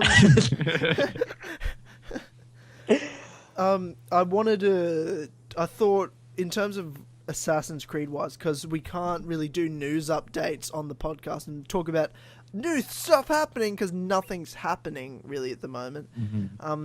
But you know, James is still making Assassin's Creed videos, speculation videos. I'm still making Assassin's Creed videos, whether it be walkthroughs like I've started the Assassin's Creed 2 one, or obviously Assassin's Creed The Truth. So I thought a good segment to talk about when we talk about Assassin's Creed would be our latest videos and discuss those. So one, and I haven't seen it yet, haven't had the time because it's been so freaking crazy the last 3 days of work. James, you put out a Empire Piece of Eden speculation video. I did do this. I looked at the views, I'm like, wow, it's doing really well. Yeah. Well, I mean, it's my channel. So Fuck you, piece of shit. Arrogant bastard. So, do you want to explain to me that topic? You or Victor? Because Victor, have you seen it? I actually don't think I have. Yeah, oh, not a real fan. Not a real. You're both terrible. Yeah, well, I got better things to do. I'm just joking, buddy. So what did you speculate? What did you bring up for Assassin's Creed Empire Pieces of Eden? Okay, so I talked about the Ankh, which was talked about in Rogue, because that's Egyptian, and the Scepter of Aset, which is also an Egyptian piece of Eden. And I looked, this video took me so long to make because I know nothing about the side content lore of Assassin's Creed, so I had to research into these comics that explain the pieces of Eden and like go through all their history and shit. And so like they both originated in Egypt, and like I talked about how the Ankh was like they both moved around a lot, but I think the Scepter is still in Egypt. Apparently it's in a well or something in Egypt, and the Ankh is trying to be found by Otzoberg at this point, I think, and by Abstergo, because they want it for some reason, because what the Ankh does is it kind of works like the Shroud, how the Shroud can restore people, except the Ankh records the mannerisms of a person, and then you can take those and put them onto like a corpse to like reanimate it. So I feel like that could come into play with the whole Juno thing and like them growing the first civilization bodies and all that shit. So I was kind of talking about how that could be a thing, and that's the video. Yeah. Everyone should go watch it. Sure. That's interesting. I love how you go, yeah, I don't really know anything about Assassin's Creed lore. And I'm like, well, you're one of the main, but the number one Assassin's Creed YouTube. Well, what I mean, well, okay, no, I know everything. I guess but that's where I come in, right? I'm the theorizer, right? Like I'm the real smart one. It's just like you take all the credit and everyone loves you. Right? Yeah, 100%. No, but what I mean is, I don't know anything about like because the stuff that I talked about is stuff that hasn't been in the main games or in like anything to do with the main games. They kind of just include in these comics that I don't care about. So it's like I kind of have to go and like read up about it because it's all stuff that I don't take in because it's media that I don't care about. Yes, because you never played like Project Legacy, so you don't know who like. Oh, I did. You did? I did play Project Legacy, not much though. I didn't play it enough. I played it once and I was like, yeah, I don't care about this. It's a shitty Facebook game. No, I didn't think it'd ever be necessary. Now it is. Too much of that. It's ridiculous. How? It's not even a game. I was obsessed with it. You just click things. Like I love the strategy and the wait. It's just the time. I was into it. Then again, anything that was like the year. It was the year Brotherhood came out, and that year you put anything Assassin's Creed or anything, I'm playing it. Yeah, I suppose I didn't care about that. Yeah. So I mean, I know a lot from that. Like, that had way too much lore and information in it than it should have. Like, it had more in there than most Assassin's Creed video game games do, so it's pretty crazy. Well, I mean, Ubisoft, they like to put all their major plot points in their DLCs and side games. 100% accurate. Well, that's a great segue and plug for Mike, because this week Assassin's Creed: The Truth is about Consus, the first Civ scientist, and I explained him, and he's in Project Legacy a lot. Like, that's where he kind of got hugely brought up, and he's talked a lot about. So I've written all my notes and stuff. I'm going to make it and record it tomorrow. It comes out Thursday-ish, and talk about his history, because he created the Pieces of Eden, affected a lot of what Juno did, and pretty much he's the reason she had the technology to do the crazy shit she's done. So fuck you, Consus, for doing that. But also, the video I want to talk about, he could possibly be the way to stop Juno. That's all I'm saying. He could have an impact in the future. I mean, he is technically dead. Well, he is officially fully dead in the modern day now, but he's in the Shroud. He put his own... The Shroud got destroyed, though, in the modern day in 2014. Not Rebecca, but Sean and Galena destroyed a lab, and in turn... What about the other Shroud, though? His consciousness is only in one Shroud. So what the fuck happened in that thing in Syndicate? That's another Shroud. That's not where Consus is. But what happened, though? Because there's that voice clip of some first Civ voice talking, like, possesses someone, I forget, and, like, shoots someone. Is that in Syndicate? Yeah. No, it's in Syndicate, but I think the dates are in 2014. I don't think it is. The recording dates. Okay. I'm not sure. It was recently added. It wasn't in the full game. They added it in a patch. But maybe I thought the dates though on those were in 2014. I'm not sure. I'd have to check. Maybe 2014, 2015, where that was because Grammatica, that doctor, had that shroud for a while, and he used it on test subjects because he knew Consus was in it, because he wanted to talk to Consus, and whoever has the shroud used on them gives Consus a chance to communicate through those people. So, like Giovanni Borgia, Lucrezia's eldest son, because he was almost dying at childbirth, his father was an assassin, and he stole the shroud and saved his son and got executed because of it. But because of that, Giovanni used to have dreams and, like, an imaginary friend of Consus, and, like, Rodrigo... Like, Consus kind of hates the Templars. Like, so when Rodrigo asked Giovanni once, "Where's your friend Consus you talk about?" And he goes, he doesn't play when Nonna's around, like Lucrezia and stuff. So he doesn't like being... Like, he talks to Giovanni. He advised Giovanni to go with the assassins at one point in his life. Like, he helped Giovanni a lot. Even... I mean, I'm giving away my whole fucking video. Even read a letter... helped Giovanni read a letter before Giovanni knew how to read. Like, Giovanni was able to read it because Consus read it to him in his head. Okay. So it's like things like that Consus could do. So Grammatica would use the shroud on a subject, I forget her name, I think it was a woman, and he would talk to Consus and ask him information, and Consus became aware of things like the Desmond and Juno stuff. Pretty much as soon as he was, like, activated almost, he became aware of what had happened. But his consciousness got destroyed, from what I know. But... I mean, that's strange. Part of my theory is, but for sure, even though I'm telling everyone right now, for sure watch the whole video because I go way more in depth. Possibly, just because he's destroyed in the modern day doesn't mean he can't help stop Juno, because they've got a thing called an animus, and perhaps there's an ancestor that had more communication with Consus. That could work with the Egypt shit, surely. It has something to do with that's what I'm saying. Everything rounds up to, like, my box video that's going to come out the week after, which is my biggest video I've ever done in terms of Assassin's Creed lore and box videos, so... That's another big plug. But, you know, potentially Consus could have a role in helping stop Juno, because Juno's a scientist, first Civ scientist, yes. Consus was like the smarter version of her. She built her stuff off of what he'd already done. He made the Pieces of Eden. He created the idea of putting a consciousness into stuff, which is how the Sages came about, because Juno saw that technology and found Consus in the shroud. She's the first one that found Consus in that shroud and discovered he wasn't dead. And she tried to use that technology to put all first Civ, or all Isu, into synthetic bodies. Like, she tried Aida, didn't work, and that's how the Sages started. Then she mastered it, and she put herself into the Grand Temple.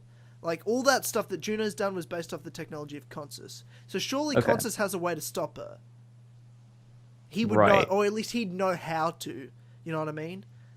Like, not necessarily if we found an ancestor that once talked to him that he's actively going, you need to stop Juno, but he could at least have information and scientific mind, and he'd know how to do things.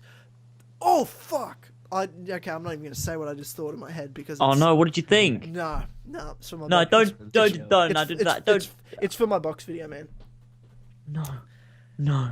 You can't do that. Well, no, just think about this, because you know my box stuff. I'm just going to tell you, and everyone's going to know, because when this podcast comes out, the box video comes out in 4 days or 3 days. Oh, shit. So everyone just for sure wait. But you know my box series, and you know who I said built it, who could have helped them build it with the information. You know what I mean? You know what I'm saying? I think so. Yeah, I think I get it. You understand what I'm saying? I need to re-edit this fucking box video because I haven't finished. I'm thinking of stuff right now. I'm like, holy fucking shit. Can we just talk about the box for a second, okay, right? Yeah, we can talk about the box. Just for a second, right? The box. I need... Alright, right. Or boxes. I want to address the rogue thing. The fact that there's 2 boxes in Rogue.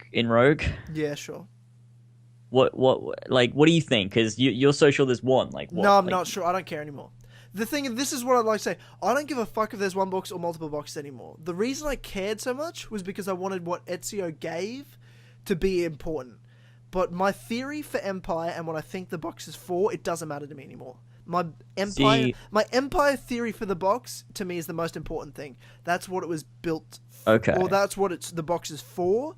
That's the real important thing about the box. Whether there's 1 or 2 doesn't matter to me anymore. This box video will clarify my opinion on the box now. I mentioned the fact that there could be 1, there could be multiple. There's probably multiple. I don't really care. It's really why was the box built? We've talked about this on the podcast before, but we've had no answers. This video I'm putting out about the box is my theories and how it relates to Empire of what the box was for and like why the box exists or boxes exist. The thing is with the boxes is that, see, I have this theory, I've talked about it before, is that they're not the same. Like, you know how you have 2 apples and they're both apples. See, I feel like Ubisoft is throwing us off in a way by giving us the 2 boxes in Rogue, being like, oh, there's multiple boxes. To me, I don't think they're the same box. I don't think they do the same thing, because Rogue showed us the manuscript translate-y thingy, giving us that with the box that Shay had. Sure. But then at the end, Shay acquires Ezio's box, and that box, that's a different box. Like, surely that's a different thing and does a different thing. Well, I mean, that box that Ezio had, we know had Xiao Yun put her memories into it, and that gave it to Anastasia in Chronicles Russia. Wait, does that mean the box, because apparently the Ankh was placed inside of a box, and the Ankh can record mannerisms of people, and then once they're recorded, they can be placed onto other people or corpses to then reanimate them? Well, what if the box has the Ankh inside it, and Xiao Jun has her memories recorded on that? Well, maybe, but they would have opened the box and seen it, and it's empty. That's all. And I mean, Is it empty? The thing that activates all it is in China, but perhaps Xiao Yun put something in, but they don't. They never fucking open the box for some reason, which is very weird. It's a box. Why wouldn't you open it? Because Ezio said, don't do it. To Xiao Yun, not to anyone else. Xiao Yun did open it. She's like, it's empty. She says at the end of China. Oh, it's empty. Yeah. Fuck. And in the reason it transfers the memories over in Russia is because Nikolai Orlov has a shard of the Staff of Eden as a necklace, and that touched the box. Oh shit! And activated it. Yeah. So they are different things. They are different. I haven't even played the Chronicles games. You played them. Oh yeah, but I played a bit of Russia and then never looked at it ever again and pretended it didn't exist because I hated it so much. So yeah, fair point.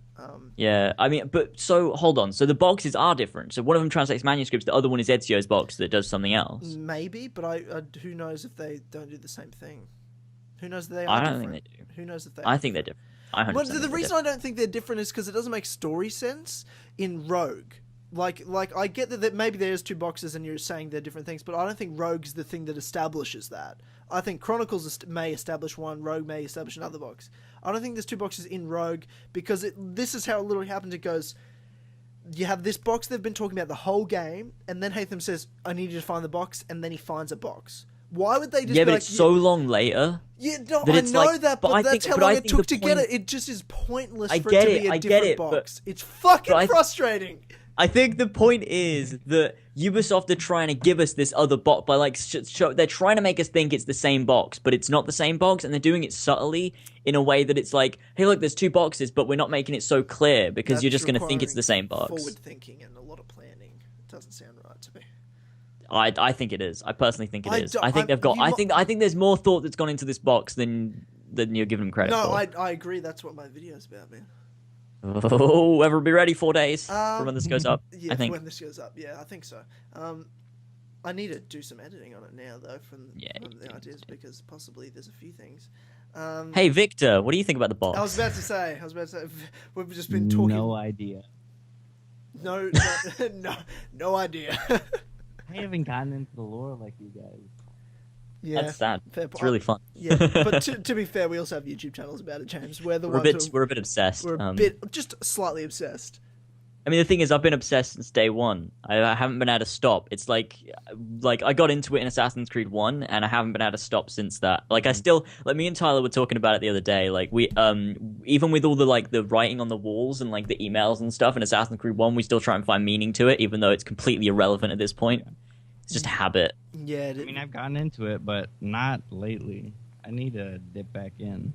Yeah. I mean, I can get that with the way Assassin's Creed's been going. It's kind of like, a lot of it feels pointless, so, yeah. and I think that's how I feel as a fan, but I'm not a fan. You know what I mean? Like, the way someone asked... Okay. I'll describe it differently, because I just had a conversation today with someone who didn't know I did YouTube videos, and I explained it to them. And they asked, so Assassin's Creed's like your favourite video game franchise? I said, no, Assassin's Creed's my job. You know what I mean? Like, it's not really my favourite franchise, but it's my job. Like, I work and pay more attention to it than any other franchise, but I don't necessarily think it's the most fun franchise I have. Halo or Elder Scrolls or things like that. Kingdom Hearts. Kingdom Hearts I might have more fun in, but Assassin's Creed I know more about than all of them combined, because that's my job. You know, that's what it's become. Yeah. And I love it. Like, don't get me wrong, that's why I wouldn't know this much about it if it wasn't for this. So, because I probably wouldn't. I like Victor saying, like, yeah, I'm not really that into it anymore because it's just not happening. But for me, it's like, well, I have to, or else I'm gonna be on 50 subs and just be, you know, I wouldn't be where I am if I didn't really just go all in with it, if you know what I mean. But Yeah. you know, maybe you're right. Like, there's definitely thought in the box. Perhaps the boxes do different things, or perhaps there's the multiple of the same type of box, and they have a lot more powers than we think. Yeah. They're not just one. The box isn't just for one thing. The box can do this or that. It's a multi-purpose box. It's a multi-purpose box, but I just just to tease my video is just, and I guess I'm talking about the whole Consus thing. But when the podcast is up, the whole Consus video is up. So I don't know why I was acting like, just because when we're recording it the week prior, this podcast. Yeah. We didn't even mention this is pre-recorded, but it's 100% pre-recorded. Yeah, guys, just in case you wondered, it's definitely 100% not live. Yeah, so. it's definitely not live. But the thing, so this whole, I can talk a whole thing about this concept video then. So the whole, so pretty much the whole concept video, which I already ended up giving away, is I wanted to talk about, like, perhaps Consus has the answer to stop Juno, because we could talk to him, even though his consciousness may be destroyed in modern day, he might have information in the past.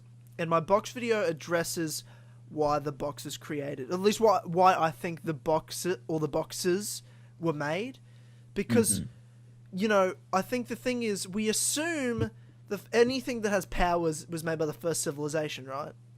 Yeah. I think that's a wrong assumption. Yeah, I think I've mentioned this before, because the box does look very different. I don't remember ever mentioning. Might not being Coupon Club. I remember you mentioning. You said we asked a lot of questions, and these it's our discussion that led me to these theories. And as the question you asked was, why is it made of wood? And I was like, I don't know. Just because they didn't know what it would be for when they made the box for something else, and then they made it a powerful thing. And I'm like, no, you're right. But why is it made of wood? And I have and why an does answer. Why does it? Because the box also, to me, doesn't make sense. That why would they be translating their own language? 100%. Like, so 100%. surely it was 100%. created not by the first Civ, but maybe their technology was used by the Eve's rebellion against the first Civ when that war was happening. But when that so war maybe was it's an happening, artifact they had more advanced technology than I'd argue that it was made in quite ancient times. Ooh, Egypt Empire confirmed. Perhaps Egypt Empire. I mean, it's just, I think it's, like you said, we've asked these questions, and now I had these big revelations of why, and answering the ideas of how Empire kind of not just fits with, it's definitely 100% real game, but but now all these things line up to it. It's such a it is the most perfect setting for so many stories, is what I think. Maybe we're overthinking it and trying to connect the dots, but it fits just because it's such a great time period. And I'm so happy that I'm going to be disappointed if it's not Egypt, because to me it's the only time period I want to see right now. It's gotta be 100%. Seems like it's gotta a fun time period to explore too. 100%. Yeah, I agree. Is it, Victor? Would that be your next number one pick? You'd want to go, or do you have other ones you'd like to see? No, definitely Egypt. It's always kind of been one of those on there. Yeah, I've always said Egypt. Whenever anyone's asked me where do you want to go, I'm like ancient Egypt. That's just where I want to go. I do. Like, it doesn't even have to be ancient Egypt. Just Egypt. Just go to Egypt. Like, it's such a cool setting. We keep saying ancient Egypt, but I say this in the box video, is I don't think the game's going to be set anytime during the building of pyramids. It'll be long after that. Yeah, the pyramids and cities will be long built.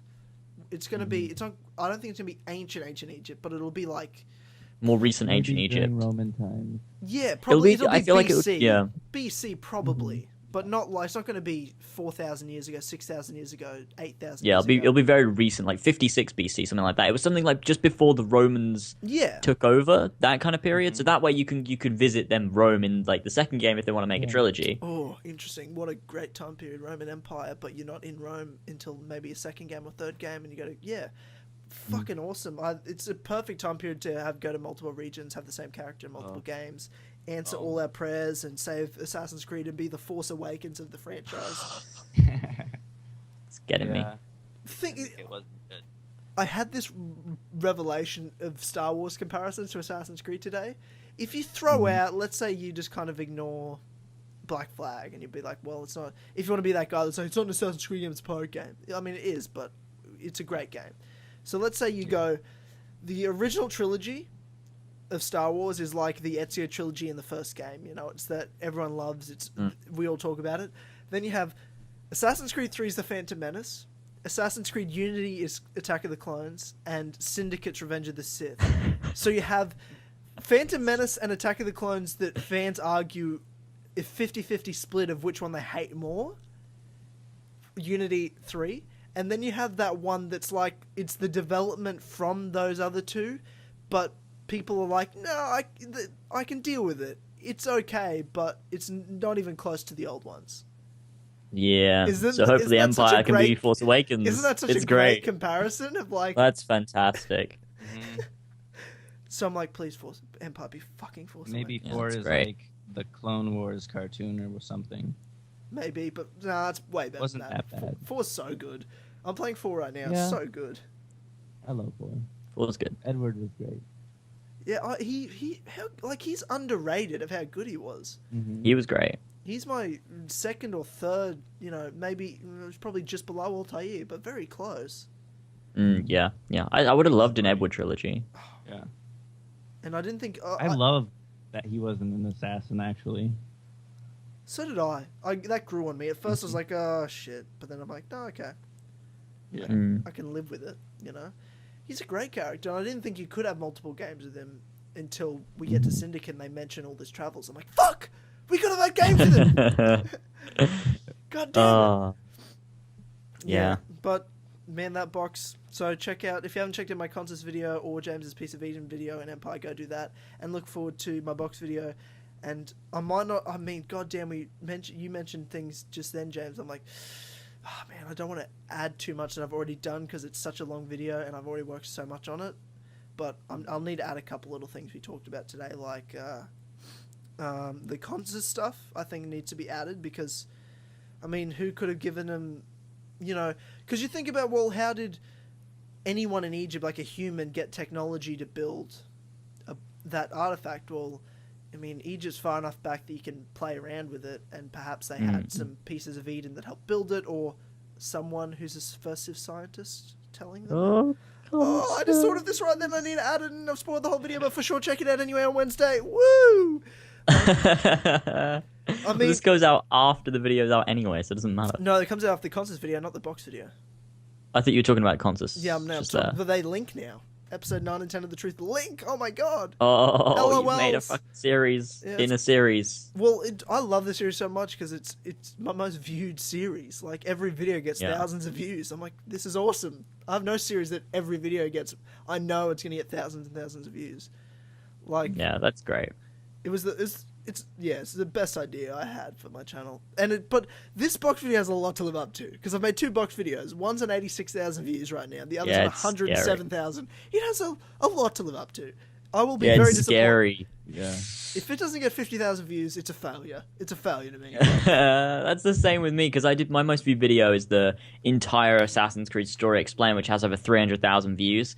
And then I made like a part 2 to it and it only got 50,000 and I just felt so demoralized. Oh. Yeah, you're a loser. I only got 50,000 views. I should just kill myself now. Yeah, I know, what a loser. Everyone's listening just like, fuck, I hate these guys. Why are they talking? Victor's probably sitting there like, fuck these guys. Yeah, just talking about views, thumbnails, analytics. It's what we do. I hate talking about analytics. It's my least favorite thing to talk about. And I love talking about it. I know you do. It's so much fun. Me and Ethan just do it all the time. It's great. You and Ethan do it a lot. Like, you and Ethan will send each other messages and in the group chat, and I'm like, I don't care about analytics. I don't care about my own analytitic. It's so much fun to analyze. Let alone anyone else's. It's so much fun. It's almost like that's why you guys grow more and. Yeah, it might be. Yeah. You guys are businessmen. I'm just. I want to bring this up to you because you've changed Ethan. Okay. He's now about the views, the money of YouTube. Oh god, yeah. Partnered, to the point where I was just right before we started recording a podcast, I was watching an Ethan video and an ad popped up in the middle of the video, and it's not even a 10-minute video. I'm like, fuck you, James. Fuck you. This is your fault. Ads popping up in the middle of the video. Oh god, yeah. I blame you for this. I can't help it. I'm sorry. I don't know. Money grubbing. We say as we've got a lovely patron here, which we appreciate your support. Yeah, appreciate your support, you fucking piece of meat. I've given too much money to Horsey and Fox. Jesus Christ, though. Yeah, I actually want to thank you for that. Jesus Christ, you donate to Horsey and Fox all the time. Mm-hmm. Fucking hell. We're just like making you go fucking bankrupt. You're gonna be living on the streets soon. Yeah. Over 100 pounds. Holy it's fucking shit, crazy. Really? It's crazy. Every time we go live, he donates. It's insane. Dude. And 10 pounds is $15 for me. That's fucking crazy. Dude, we appreciate it. You put more money into this podcast than James ever has. Oh, shit. And that's true. It's very true, actually. Yeah, 100%. Oh wow, you're a far better person than James. Thank you, Victor. I can't be doing that as much now, though.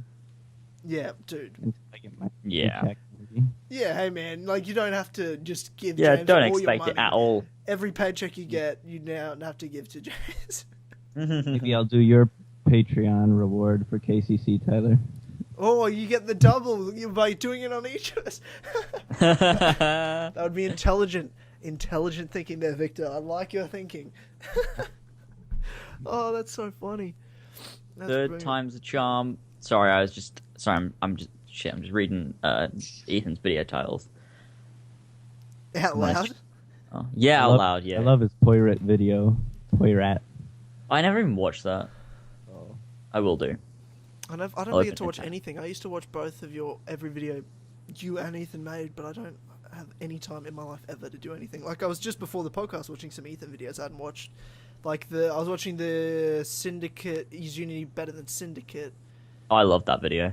It's a good point. Like I was trying to replay Syndicate the other day. I'm like, I can totally relate to what Ethan was talking about. He's like, there's no replay value in Syndicate. And I didn't realize it because I 100%ed Syndicate, had a great time, loved it. and then went to replay it the other day. I'm like, I absolutely hate this. I do not want to play this again. Yeah, I'm actually quite scared to have to replay it because I'm thinking about the game now and I'm like, I don't want to replay it. Like, it's fun the first time because you get the story to go with it, but once you got the story, the gameplay is so bland and boring. Yeah. It's like you do a lot of the same shit over and over and over again. It's a lot of carriage tailing. Yeah, I'd rather replay Unity. Same. Because I had so much fun replaying Unity. What was that, Victor? The whole city looks the same in Syndicate. Yeah, it does. That's true. And it's very... Unity looks different in different areas. Yeah, that's true. Because they have, like, the rich and the wealthy. Like, it's yes and no. Yeah, it definitely depends. But, yeah, there is definitely the areas that are very distinct as well. And I think with Unity... I think I liked the combat better in terms of not really necessarily how it worked, because it was very clunky, but I hate the weapons in Syndicate. I fucking hate it. I hate canes. It's just...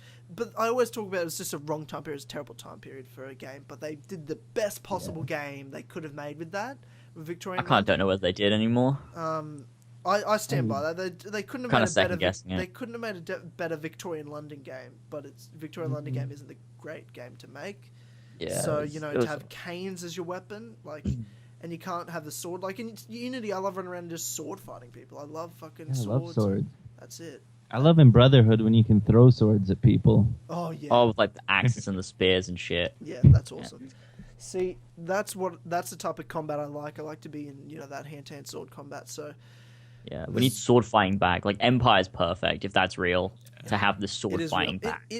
There's no way it's not real. There's no way. Ubisoft, surely they would have said something. With all the Assassin's Creed YouTubers talking about it and making content on it, surely, if it wasn't real, they would have said something, right? Like... No, they don't say anything. They've been smart. They just haven't said anything. They haven't commented. It's strange. It's very strange, because with Unity, they came out and said, oh shit, here's a teaser for it. Yeah, it got leaked. Syndicate, they came out and said, yeah, it's real, Victory's real, got leaked, sorry about it, you'll see more soon. With Empire, they were like, we can't comment on rumor and speculation, and then they just left it. That's because Unity, there's screenshots, it's because Syndicate, there's screenshots. Like, there's undeniable. This is enough that they don't have to comment, but we know it's real. Yeah. Do you think if it wasn't real, they'd say, nah, this isn't real? No, not necessarily, but it's the guy that I've always talk about this video, but I did a video of why it's real, and in it, just in general, like, I've got so many reasons why it's real, but the guy that literally announced and leaked and was right all 3 times he leaked Black Flag with one screenshot and a poster picture. He leaked Unity, he leaked Syndicate. He's the same guy that leaked Empire, and he was right all 3 times. Why would I doubt him now? Why would I doubt him now? Whereas he confirmed, someone put something up and he's like, I've heard the exact same thing. And I'm like, well, I believe you. And the reason he didn't write an article about it is because he didn't have enough to announce it. But because someone said it first, and he's like, yeah, I've heard the exact same thing, I'll write an article corroborating it. He didn't write an article leaking it because he didn't have a screenshot to prove it. He would just be, I'm saying it for the sake of saying it. He'd sound like illegitimate. Whereas the fact that someone on 4chan said it, and he's like, nope, they're legit. I've heard the exact same thing. I'm corroborating them. He had a reason now to announce that. That makes sense. It makes way more sense. That makes sense, yeah. Yeah, so I trust that dude. Because he clearly knows shit. He's gotten so many insider information, and I believe he's heard about it, but hadn't yet got his hands on it, and I wouldn't be surprised if he's one of the first people to get his hands on some screenshots, and he leaks it later this year or early next year. Yeah, that'd be great. Not gonna lie, like, people are people complain about leaks all the time, and I get it that it's bad for the company, but I fucking love it. It's great. As the YouTubers that, I'm pretty sure companies leak their own stuff sometimes. That's true. Yeah, right definitely. There. Yeah. Like, I'm pretty sure Unity leaked on purpose. Those screenshots. That was very on purpose, to be fair. But Black Flag and Syndicate was definitely not on purpose. That was way too early. It was 2 weeks after Unity came out. Yeah. Yeah, that was definitely not. That was was just bad. Actually, no, I don't know. Everyone was talking shit about Unity, and they're like, distract him. To be fair, that could make sense. That would make sense. Actually, I'm not mad at that idea. Actually, and they gave some really good screenshots in it, like grappling and stuff. Yeah, they did. They gave like it was. Where did those screenshots even come from? Because it looked like it was taken directly from a piece of like the Target gameplay footage. Almost like they send it to this guy to leak it, and then this time he says something right, but also at the same time, 50% of his leak is true because he goes, and they're waiting till 2017. Literally 2 weeks later, Ubisoft announced we're not making a game this year. Oh, okay. Like the leak said. You've corroborated. Ubisoft have officially corroborated 50% of what a 4chan leak said. Exactly. That was then corroborated by a guy that has leaked the last 3 games 100% accurately. Like, how could you? Because there's no way you can like. That right there is not something that you can easily predict, because Ubisoft have released an Assassin's Creed game every year since 2009. That's such a coincidence if he just went out and one was just like, yeah, they're not releasing one in 2016, just trying to like further the leak, and then it actually ends up being true, because it's just so far-fetched, because they've made an Assassin's Creed game every year since 2009. It's something that no one would expect. Everyone expected a game this year, and then they're just like, nope, not happening. So, it really does further the leak. And it's like, and someone then argues, but someone then would go to me, but what if he knew the only 50% of it? He only knew that there was not going to be a game this year, and then he used that information to make up a leak. And I'm like, yeah, but he also leaked accurately the 3 games before, so that's that's not a wrong argument. Everything, it's real. Like, I believe it 100%. That's the next. He also said it wouldn't be at E3 as well. That's another thing he said. Did he say that? Ooh, and he's right again. Yeah, he said. He said. Make sure you guys screenshot this when you don't see Assassin's Creed at E3 this year. And then there was no Assassin's Creed at E3 this year, other than the movie, but I don't count that. It's not the game. Yeah. Well, yes, that's what I mean. And in my video, I explain it. If you haven't seen it, everyone go watch it. It has 2,000 views, so I'm the man. And but. I talk about, and it has story points too, and then there's other theories you, Ethan, myself, and other YouTubers come up with that about the story of why that makes sense to go to Egypt and how lots of the lore fits in, but also, the further you go back, the harder it is to relive memories. But what a perfect time, because Sages, and they talked about in Project Phoenix in Unity, they had a whole trailer for it with Sages, we'll be able to unlock the secret to the Piece of Eden. We'll be able to go back further. Look at that in Syndicate. Who comes into these factories? Oh no, dude! Don't do this to me! Don't do this to me! Desmond's son is a sage. Or Desmond's son, Desmond's brother. Who the fuck knows? But this guy was related to Desmond's a sage. Next minute, we play as him as a character in the modern day. That works, and the fact that we can go back further with sage blood because they have more concentrated DNA, and especially first Civ DNA, so we can go back further and relive memories further. That makes sense. We can go back 2,000 years, like Empire and Egypt. And plus all these other lore bits fit, like the box, like Consus, if we want them to fit, I guess. Plus all these pieces of Eden and cool shit. It's just the perfect fucking recipe, plus the real leaks from the guy that's accurately leaked everything. Jesus. So far. It is real. It's so real. There's nothing you can say to me and my argument just now that could debunk it. There's nothing. There's also the fact that this is kind of irrelevant in a way, but if we want it to fit, we can make it fit, is that there's been so many hints to Egypt that have happened in previous Assassin's Creed games, like sending the apple to Cairo in Unity. There's the whole, in Syndicate, there's that obelisk that wasn't meant to be there, but they put it in for some reason, even though it wasn't built until slightly later. I like that one, but the Cairo bit was they're not necessarily relevant. It's an important but, city. Like, yeah. I'll tell you, his son went to Egypt after he left Moscow. They're making, but the point is that they seem to make Egypt seem like a prominent location. They're just kind of like, oh look, all these people are talking about it. Like it just seems kind of like it's important. Like not that they're just making it seem important. I think with the exception of some of the games in the Ezio trilogy, they talked about Egypt in every game. Yeah. I'm pretty sure it's brought up a lot of times in Assassin's Creed Council page, and again in my awesome video that confirms Empire, I mentioned there's like you're pretty much talking about the Assassin's Creed Council page has a list of every time Egypt was referenced in an Assassin's Creed game. Really? Yeah, they made a list. You can go to my video, Assassin's Creed The Truth Episode 5, Why Empire is Real. And in the links in the description, I'm an asshole. In the links in the description, there's there is one that is, Jesus Christ, and I'm going everywhere, that says, where does it say? I think it's the... Oh, it's AC Council Egypt hints, got it. Yep, there we go. It's the first link in, Okay, let's have a look here. So, list of Egypt. So, number one, rumors about Egypt begins with 2 leaks, an image of a character in Egypt, and a video named Project Osiris. Oh yeah, Project Osiris. That was that game by Ubisoft that was then cancelled and never happened. Wink, wink, wink, wink, wink. Which I don't think has anything to do with Assassin's Creed. Well, I think, yeah, but what I think possibly might have happened is because it's the same with Prince of Persia. Originally, Prince of Persia was meant to be out, then they changed it to Assassin's Creed. So what if they were making Osiris game set in Egypt? They ended up cancelling it, then they picked up what they had there and turned it to an Assassin's Creed game using the Black Flag team. That could be something that happened. That's true. The map of the Codex of Altair is indicating a place in Cairo where there's a piece of Eden or temple that can be found. Well, there's no shock.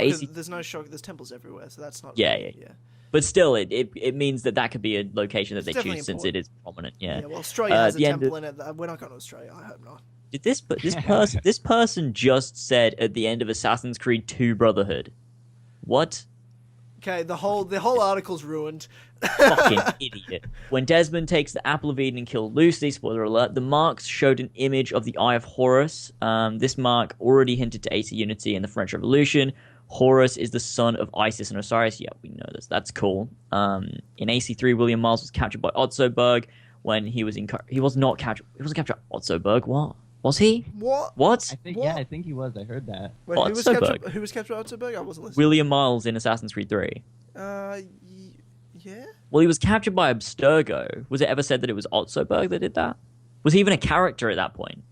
Or they just made up that later that it was Otzoberg, maybe? I don't know. Maybe, I don't know. But he was in Cairo in search of an energy source. Well, we just know that was in Cairo. That's kind of irrelevant. Yeah. But still, Egypt being mentioned. In Assassin's Creed 3 DLC, Tyrannic in Washington, there was a pyramid. Yep, that is a thing that happened. Yeah. In AC Black Flag, the future setting email indicated an ancestor of Desmond from his maternal line. Oh my god! Desmond's son would have that line. Oh. So he would. Set the 13th century, though, so that'd be 1200s. I mean, that could be relevant. See, what if... Because they've said that the... did the person in the leak state that it was ancient Egypt, or did they just say Egypt? Because I don't know. I don't know. I think they said ancient, but ancient to me is still also empire, the Roman Empire period. Possible, Yeah, but 13th century, okay, possibly. But what if... To me, Osiris, they said, Osiris was supposed to be like 2000 BC. That's too far back, and I don't think they'd set an Assassin's Creed game that far. Like what we talked about earlier is the time period setting. But Well, yeah, but I'm thinking it'd still be BC. Do you know, Victor, did they say ancient Egypt in the leak? I do not remember. Shit. I'm trying to think, but I can't think. I could Google it. But if it's Desmond's son, like, holy shit, you know what I mean? Like, it just, I don't know. They could always have flashbacks to ancient Egypt, like using the Ankh, which records apparently stuff. It just fits, man. Like, it just fits. I'm trying to search this up. Assassin's Creed Empire League. I'm trying to find it. I've got it right now because again, it's another link in the description to my video. Why Assassin's Creed Empire is real? Assassin's Creed: The Truth, Episode 5.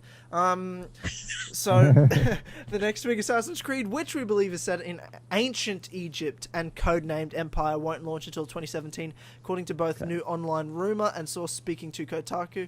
One person familiar with Ubisoft's upcoming gaming plans told me this afternoon that the decision to delay Empire from fall 2016 was made after 2014's disappointing Unity, and that this bump will allow the development team more room to improve and polish the game. The source said I don't even know what it is. I can't speak right now, it's so late. Biennial? Is that the biennial approach? Biennial, because every 2 years. Biennial approach could be a new trend for Assassin's Creed, which suffered from the franchise fatigue in recent years. Rumors about Empire originated this morning on 4chan boards, of all places, where an anonymous poster claiming to be a developer at Ubisoft wrote that Assassin's Creed would be skipping this year and that 2017's big game would be set in Egypt. So, from what I gather from this, because he's talking about how this morning there was the leak, then he talked to his source that afternoon and corroborated the leak, is what this poster said. And this poster, again, is the guy that's leaked the last 3 games accurately, 100%. So yeah, so ancient Egypt is what we're looking at right now. So he didn't know this before the leak. He heard the leak and then asked someone that he must get his information from, is that true? And they said yes.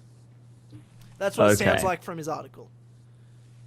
Okay, so I mean, if they're saying ancient Egypt, I think that's like any time between 3100 BC and like 300 BC or something like that I mentioned this in a video. There's a bunch of different like stuff that happened during ancient Egypt, but it's a huge time period of like 3,000 years. So it could be set any time between that. Yeah, that's crazy. Holy shit. Empire confirmed. That's the title of this podcast. Yeah, there is a fuck ton of Egypt like mentions in this. Like, there's the employee handbook. There was stuff about Unity. Yeah, Dead Kings, like I mentioned. Stolen files by Assassin Templars have a short memories from John Standish in which Egyptian warriors can be seen. Mm-hmm. What's that? Has there been as much as Oh, dude! Yes, I know this. This was from... Okay, yeah, it was from Unity. It was this thing... The beginning? Yeah. No. It was... There was... Actually, at the beginning of Unity, wasn't there like a sarcophagus? At some point. But there was this... what do you mean sarcophagus? Like there was a sarcophagus, like in the Animus or in modern? No. When it does... In the modern day bit, when it updates them, when it shows you the modern day, it shows like Leonardo's flying machine, then it shows like a sarcophagus. Oh, yeah, when it's going through the room. Yeah, that's a thing. But also, it was in Unity. I remember showing this in a video. I don't remember where the fuck it's from, but apparently it's memories from John Standish from Black Flag. And there's kind of like, you know how Unity has like the loading symbol where it's like those weird bars that kind of spin around each other? Yeah. It was like three of those kind of next to each other, kind of triple helix. That's what they're saying. kind of like glitching out, and it had like, you could see like it kind of looked Egyptian, like different Egyptian people kind of like, it looked like concept art kind of thing. That's the kind of style it looked like, kind of inside of these bars, kind of like Animus glitched kind of thing. Right. Interesting. So I guess that's what this thing is. Okay. Yep. Interesting. Wow. When was the last time we talked this much Assassin's Creed in a Kill Connor Club? God knows. Oh my god, this has been ago. intense, and it's been really. People are having a great time. Yeah. Wow.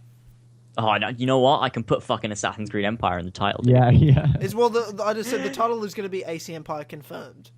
I'm gonna put like Assassin's Creed Empire speculation, theories, and confirmation. No, yeah, and confirmation. Just go Assassin's Creed AC Empire confirmed, and then something else. I don't know, and confirmed and speculation. Oh god! Fuck everyone who's listening to this. They got Assassin's Creed multiplayer. But to be fair, I feel fine. I feel fine saying confirmed. To me, it is. It's confirmed to me, and I'm not bullshitting. You know, I'll put a question mark. That's what I'll do. No, Assassin's Creed Empire confirmed. There's no question. There's no question mark, man.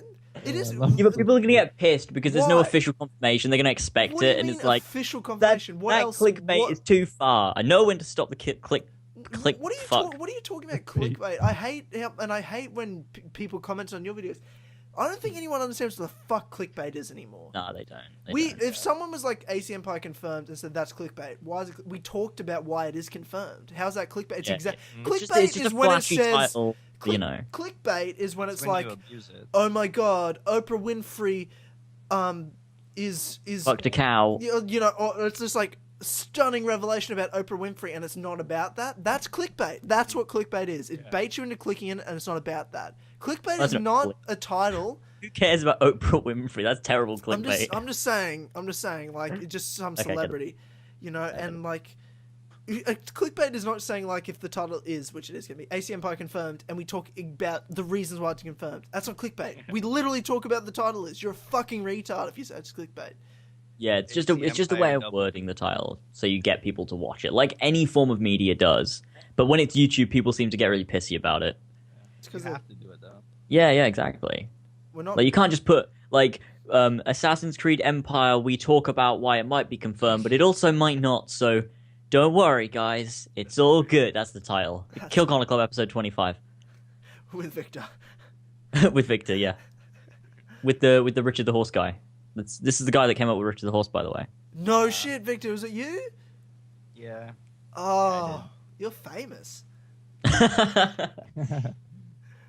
I like you better than I like James now.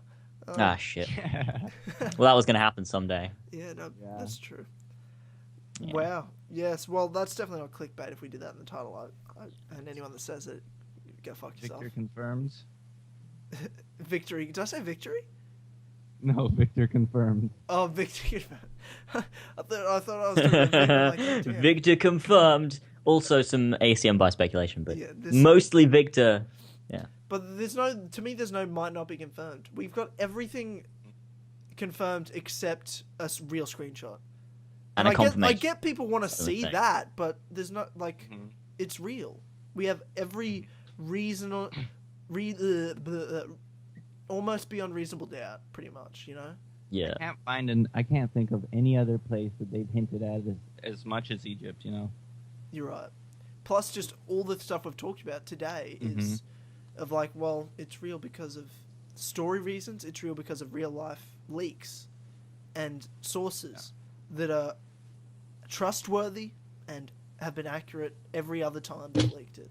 So, I don't see why this one's wrong. Going to be the one that's wrong. You know what I mean? After all the things that link together. So, you know, like we even said with Desmond's fucking son, modern day links to it. Ancestor stuff links to lore things that have been set up. Like, it's so insane. It's the only logical next step. Like, I don't see where else they could go from this point. Like, Egypt seems right. Like, what else can they do? Nowhere. It's Egypt, man. Empire confirmed. What do they do? What do they do after Egypt? They do the trilogy. They do Greece and Rome in the same time period setting with the same character, and they do an awesome trilogy. And it's developing Desmond's son at the same time with the Juno stuff and the Sage stuff. And then in between, in 2018, they'll do a Altair and Ezio trilogy remaster where he goes in the Animus and he gets messages from Subject 17 instead of 16, and it's the ultimate version. And then in 2019, we get the second sequel to that stuff. Which is like Connor? No. So we get a sequel to the Empire guy. Oh, I get it. Well, after that, we can do it. We have a solid Connor game. 2017 Empire. Great. Well, the Connor. Yeah, It'd be Connor. Yeah, 2018.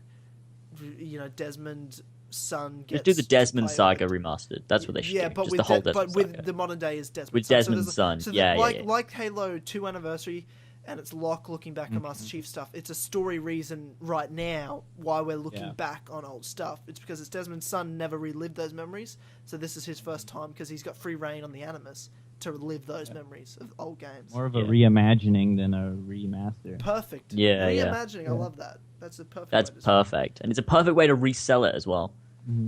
Way better than just a straight remaster. Because more people are going to be invested in it, and it's going to be great because it's part of this ongoing story. We can have new stuff introduced while still revisiting Altair, Ezio, and Connor, and having those stories play out, and then having Desmond's son learn about Juno and the Sages, the first Civ, Desmond, Assassins, Templars, all that stuff, and it'll just be fucking beautiful and rich with story and content that I can make and...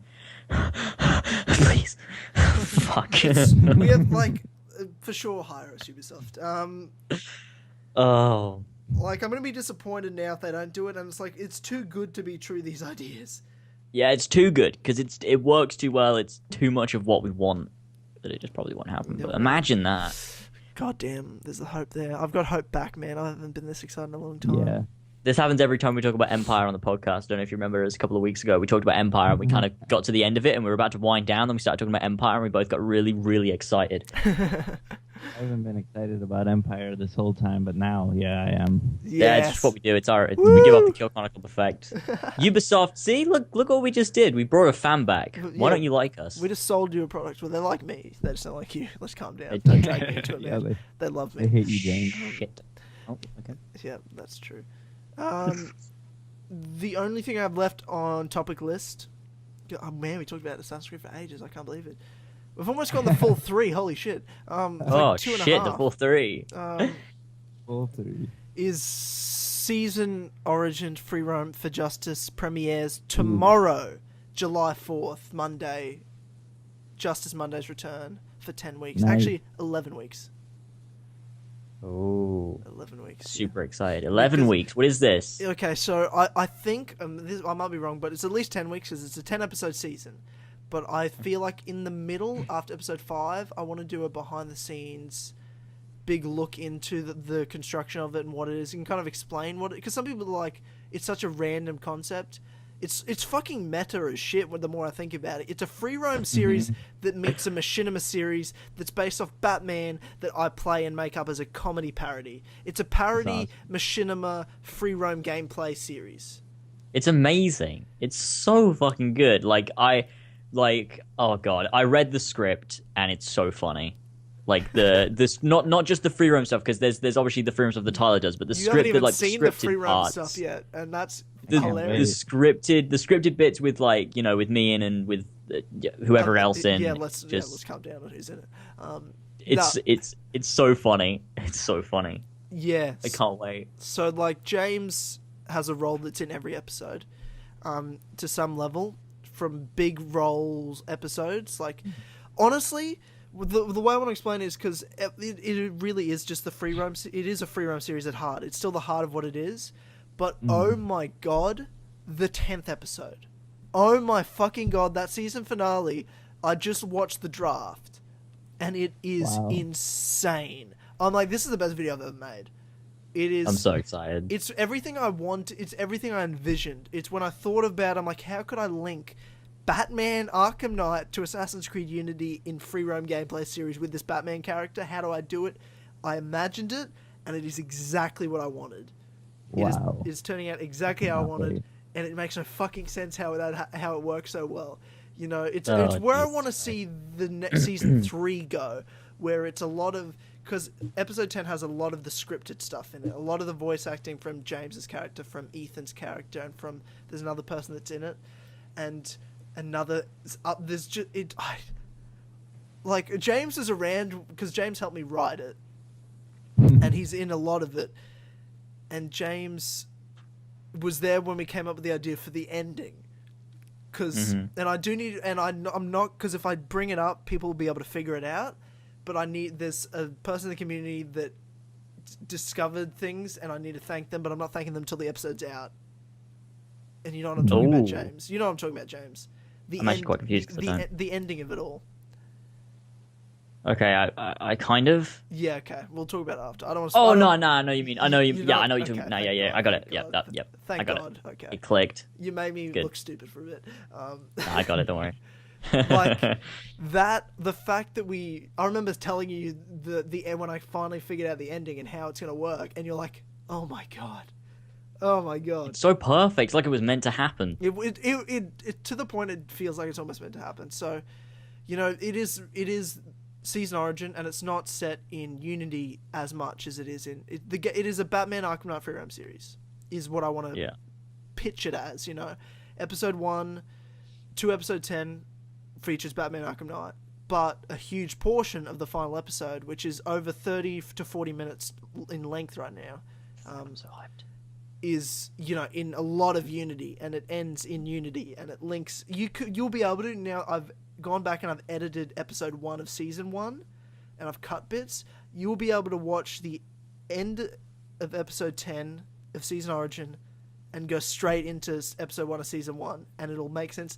There's even I make jokes and references, and there's lines that are in the finale of Origin. Wow. That I say in episode 1 of season 1, and it fits story-wise, and it's like I planned it, but I absolutely didn't. I will admit I did not plan it, but it sounds like I had the whole idea of what happened originally. In some ways. Because season 1 is still very much me talking, whereas I don't say anything in my normal voice. It's just Batman voice the whole time. But yeah, that's me bragging about my own thing the whole time. But Yeah, I'm proud of admiring it. So. I'm admiring this finesse you do. All the subtleties. Yeah, I mean, I'm proud of it, so I'm happy to, you know, it's crazy, and to some people it's like the stupidest thing, but if anyone likes free roam gameplay, they'll love this, because it'll be something different they've never seen before. If anyone even at all liked the season 1 or 2 that they've seen, even a little, this blows the other 2 seasons out of the water. You know, I said that about season 2 to 1, which it did. This shits in the mouth to both of them. You know, like, it's funny. It's perfect because it's the Batman voice that's been mastered and it's in Batman, but having, you know, James and Ethan and stuff play characters and somehow link it into Unity's, it's hilarious. It's so funny. It's just, I'm so happy of how it's turned out. And as of this podcast coming out, it comes out July 4th, Monday. So tomorrow, episode 1, which is one of my favorites of the season as well. Really good start. And it just sets up where it's going and just some comedy. And every episode's funny and comedy-wise, and the story fits in amongst it. And then for the last episode, it really just perfectly encapsulates it all. And set, and then I can move on now to season 3 and wherever, and in Empire, and somehow fit that in. That's the next challenge. Oh, snap. Yeah, I would. Actually, I have a question I want to ask. Yep. How, with the scripted bits where the characters are talking to each other, how do you do that? Like, you'll love it. How does it work? Like with the, when it's like on their face, no, you'll love it. And I'm excited. You'll hate Okay. me. You'll hate me. You'll be like, "Fuck you, Tyler." Okay. Like, think of it like. So what James is asking is, so the scripted bits, right? James hasn't seen it. He's got the script and he's read the lines that I put in. So he's asking, if he says a line as a character, we can say who you play. You play Commissioner Gordon. That's who you're doing lines for. So when you do a line, how am I showing Commissioner Gordon? Well, I will be honest, I am using and cutting out cutscenes from the game and making them fit into my story. Okay. Right. And I wrote the script watching those cutscenes, so the lines are timed to the scene. So Awesome. wait, so will it look like this horrible lip synced mess? Or... Do you know what's funny? It's sure a little bit, sure it does, but it's just funny. That's the point of it. It's supposed to be fucking stupid and funny. So most of it is a bit of a horrible lip sync mess, but from, let's say, Ethan's lines, there's moments where it looks like he's saying the exact thing that's being lip synced, and I'm laughing my ass off. There's moments where it looks like he says the exact thing, and I'm like, because it's timed so perfectly. But a lot of it, because it is a free roam series, and let's not take it too seriously, it is just supposed to be there for the sake of telling you the story. Yeah. The lines are the lines. It does look like sometimes, he's obviously not saying that. It's just but everyone's going to watch and be like, well, that's not the video game. It's just bullshit, funny comedy, Yeah, that makes sense. Whereas, but there are times which I laugh because it fits so well. And I'm like, fuck you, Tyler. Ethan read his lines and he does what I need him to do so perfectly. And I'm like, it just fits so well. It fits too well. It makes me upset. It actually makes me upset. So I'm really excited. Did you ever watch, Victor, any of the first 2 seasons, or is this all new to you? It's all new to me. I did see when you were uploading them, but I was like, I can't be bothered with this. Fair play. That hurts my feelings. Fucking wrecked. That hurt But my I'll feelings. check it out. That cut me deep. You'll want to check it out. At the very least, James has been hyping me up for Season Origin. I'm excited. James has helped me out so much. Other than playing the biggest side role that's not Batman, also he did the thumbnails for the whole series and the poster, which looks incredible. Oh, I love that poster. I'm so pleased with that. It's incredible, the poster he made. And also he's letting me borrow his parody music to use as scoring wise, and there's the final battle with the music. Oh my god. It's for a free roam series, and at the end of the day, it is just a free roam series. It's so stupid. It's just so stupid, and I love it. It's brilliant, and you'll love it, man. It's funny, it's goofy, and it's just it's great. So you think I should watch the first 2 or wait for Origin? Wait for Origin, man. Wait for Origin. It might actually you might want to watch the first 2 because Origin will make the other 2 look bad. But you'll watch Origin. You'll be like, wait. What are the? This is shit. Why is Tyler's Batman voice sound shit? Like he's choking. Yeah. But you'll be able to at least go to the first season and be like, that's cool how that fits. That's really cool. But you don't need to watch every episode. You just kind of click around and see what happens, or just kind of be like, oh, what happened in? Oh, this episode looks funny. Oh yeah, this it's not. I don't expect people to be like. Maybe some people be like, I'm gonna watch the whole season 1 and 2 now. That was so good, and they love it. Because they're great series, but the first season is just literally free roam. I'm doing commentary I'm doing commentary, and there's this side character of Batman that I created that I kind of morph into sometimes in the first season. In season 2, it kind of becomes, okay, Batman's a character, and this is a story that links. And I even though I talk in my normal voice, I mostly do the Batman voice. Then season Origins, I'm like, fuck that, I don't need to talk normally, because it really hurts to do the Batman voice on your throat. Because I've done it so much for so long now, I was just able to sit down and do commentary and only do the Batman voice. So now, even when I listen back, it doesn't even sound like me. I don't think it's me that it's done it. I'll listen and be like, that's a cool person that did that. That's a cool voice.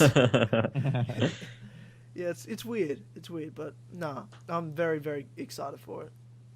So that's I'm excited too. It's been so stressful though. Jesus Christ, making sure it's out. I've been so committed to the release date, and hopefully it is coming out tomorrow because they're saying it on the podcast. But within the week, I've still got to finish. I've still got to finish off episode 1, but I'm sure it's all going to be fine. I'll make sure of it, and then it'll be every Monday, Justice Monday, and yeah. Nice. Mm-hmm. So Good. yeah, I love a bit of Justice Monday. Yeah, bringing it back. Justice. Bringing it back. Yeah. Weekly at 8:30 p.m. Australian Eastern Daylight not Daylight Saving Time. It's not Daylight Savings anymore. Australian Eastern Standard Time, 8:30 p.m. Wait, is it not daylight savings anymore? What? No, it's Daylight Savings for Northern Hemisphere. Oh shit! Yeah, so it's still the same. You haven't changed, right? Got it. Yeah, no, yeah. So it's Cool. So 8:30 p.m. Still getting my head around this hemisphere stuff. It's been it's recent info. I'm just still trying to take it all you in. didn't even see since you're retarded. Which is, I believe, 11 a.m. on Monday. Is it BST or BST? Yeah, BST. And then Eastern Standard Time, it's like 6:30 a.m. on Mondays. So for people in America, where are you from, Victor? You're from Central America or East? You're Central, Minnesota. Minnesota. Right in the middle of North America. Okay. Yeah. So are you a Vikings fan or? No, I don't care about sports. Okay, fair point. Yep, never mind. That's the only way I know places. Like I know all the cities in America is just because I know American sports. That's the only way I know. Yeah. So when you wake up on your Monday mornings, it'll be up on your subscription feed. So Way to start the day.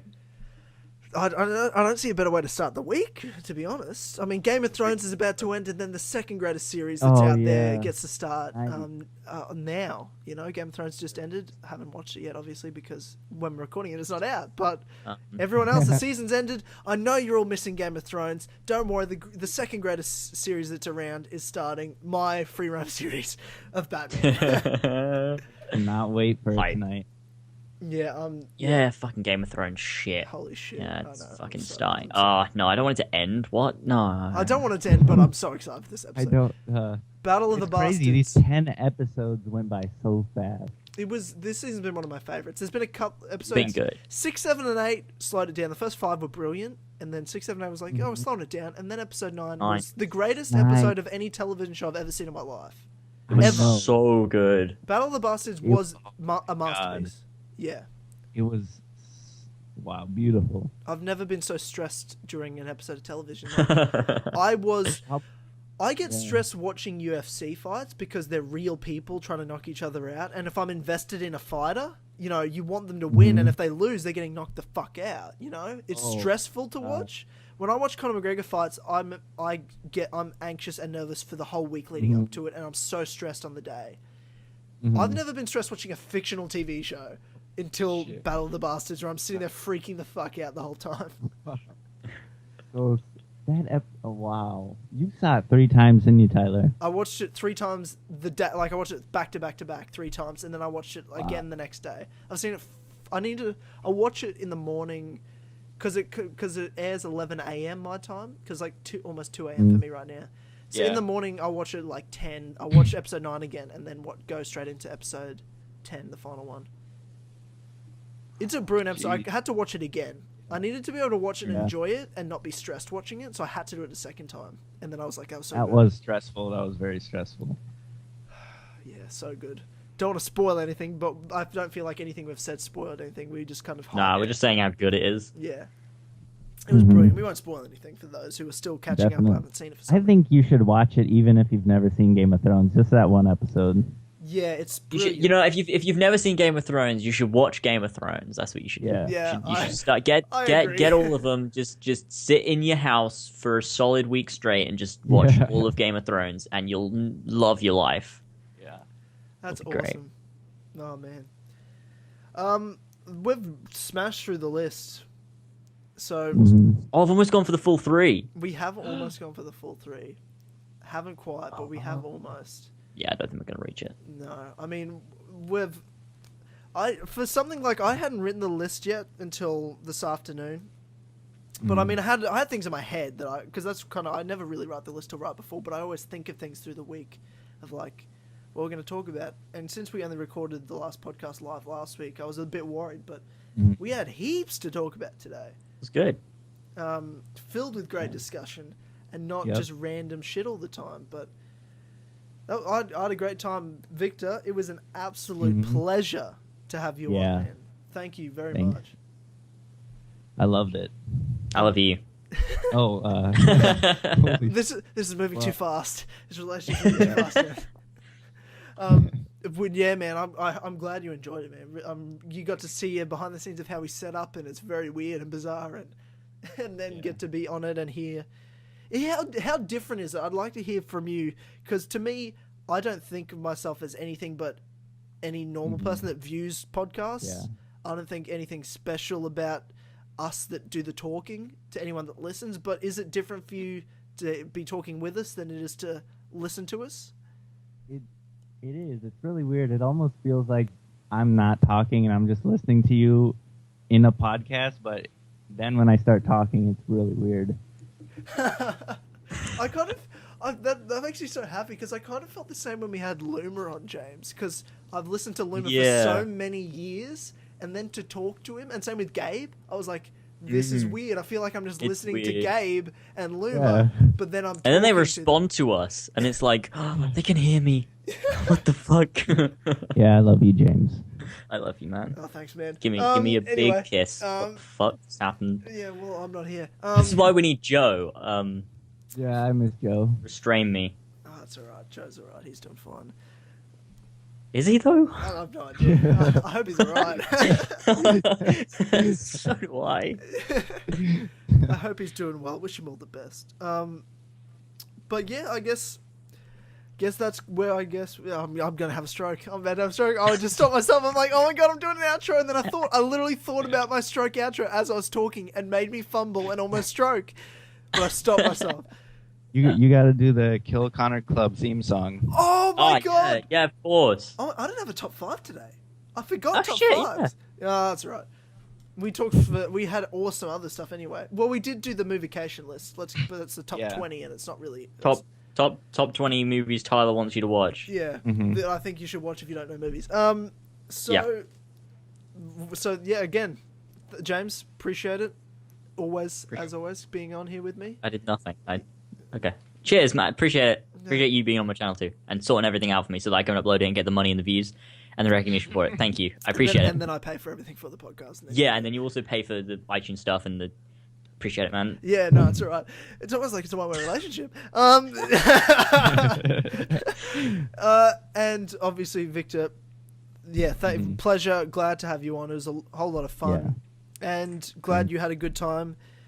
And obviously all of our videos and channels and everything, links in the description. And for sure watch Free Run for Justice tomorrow, and then my box video Wednesday. Love you all. Bop beep boop boop beep boop ba da boop beep boop bop ba da beep boop beep boop beep boop boop beep beep bop ba da. Kill Connor Club.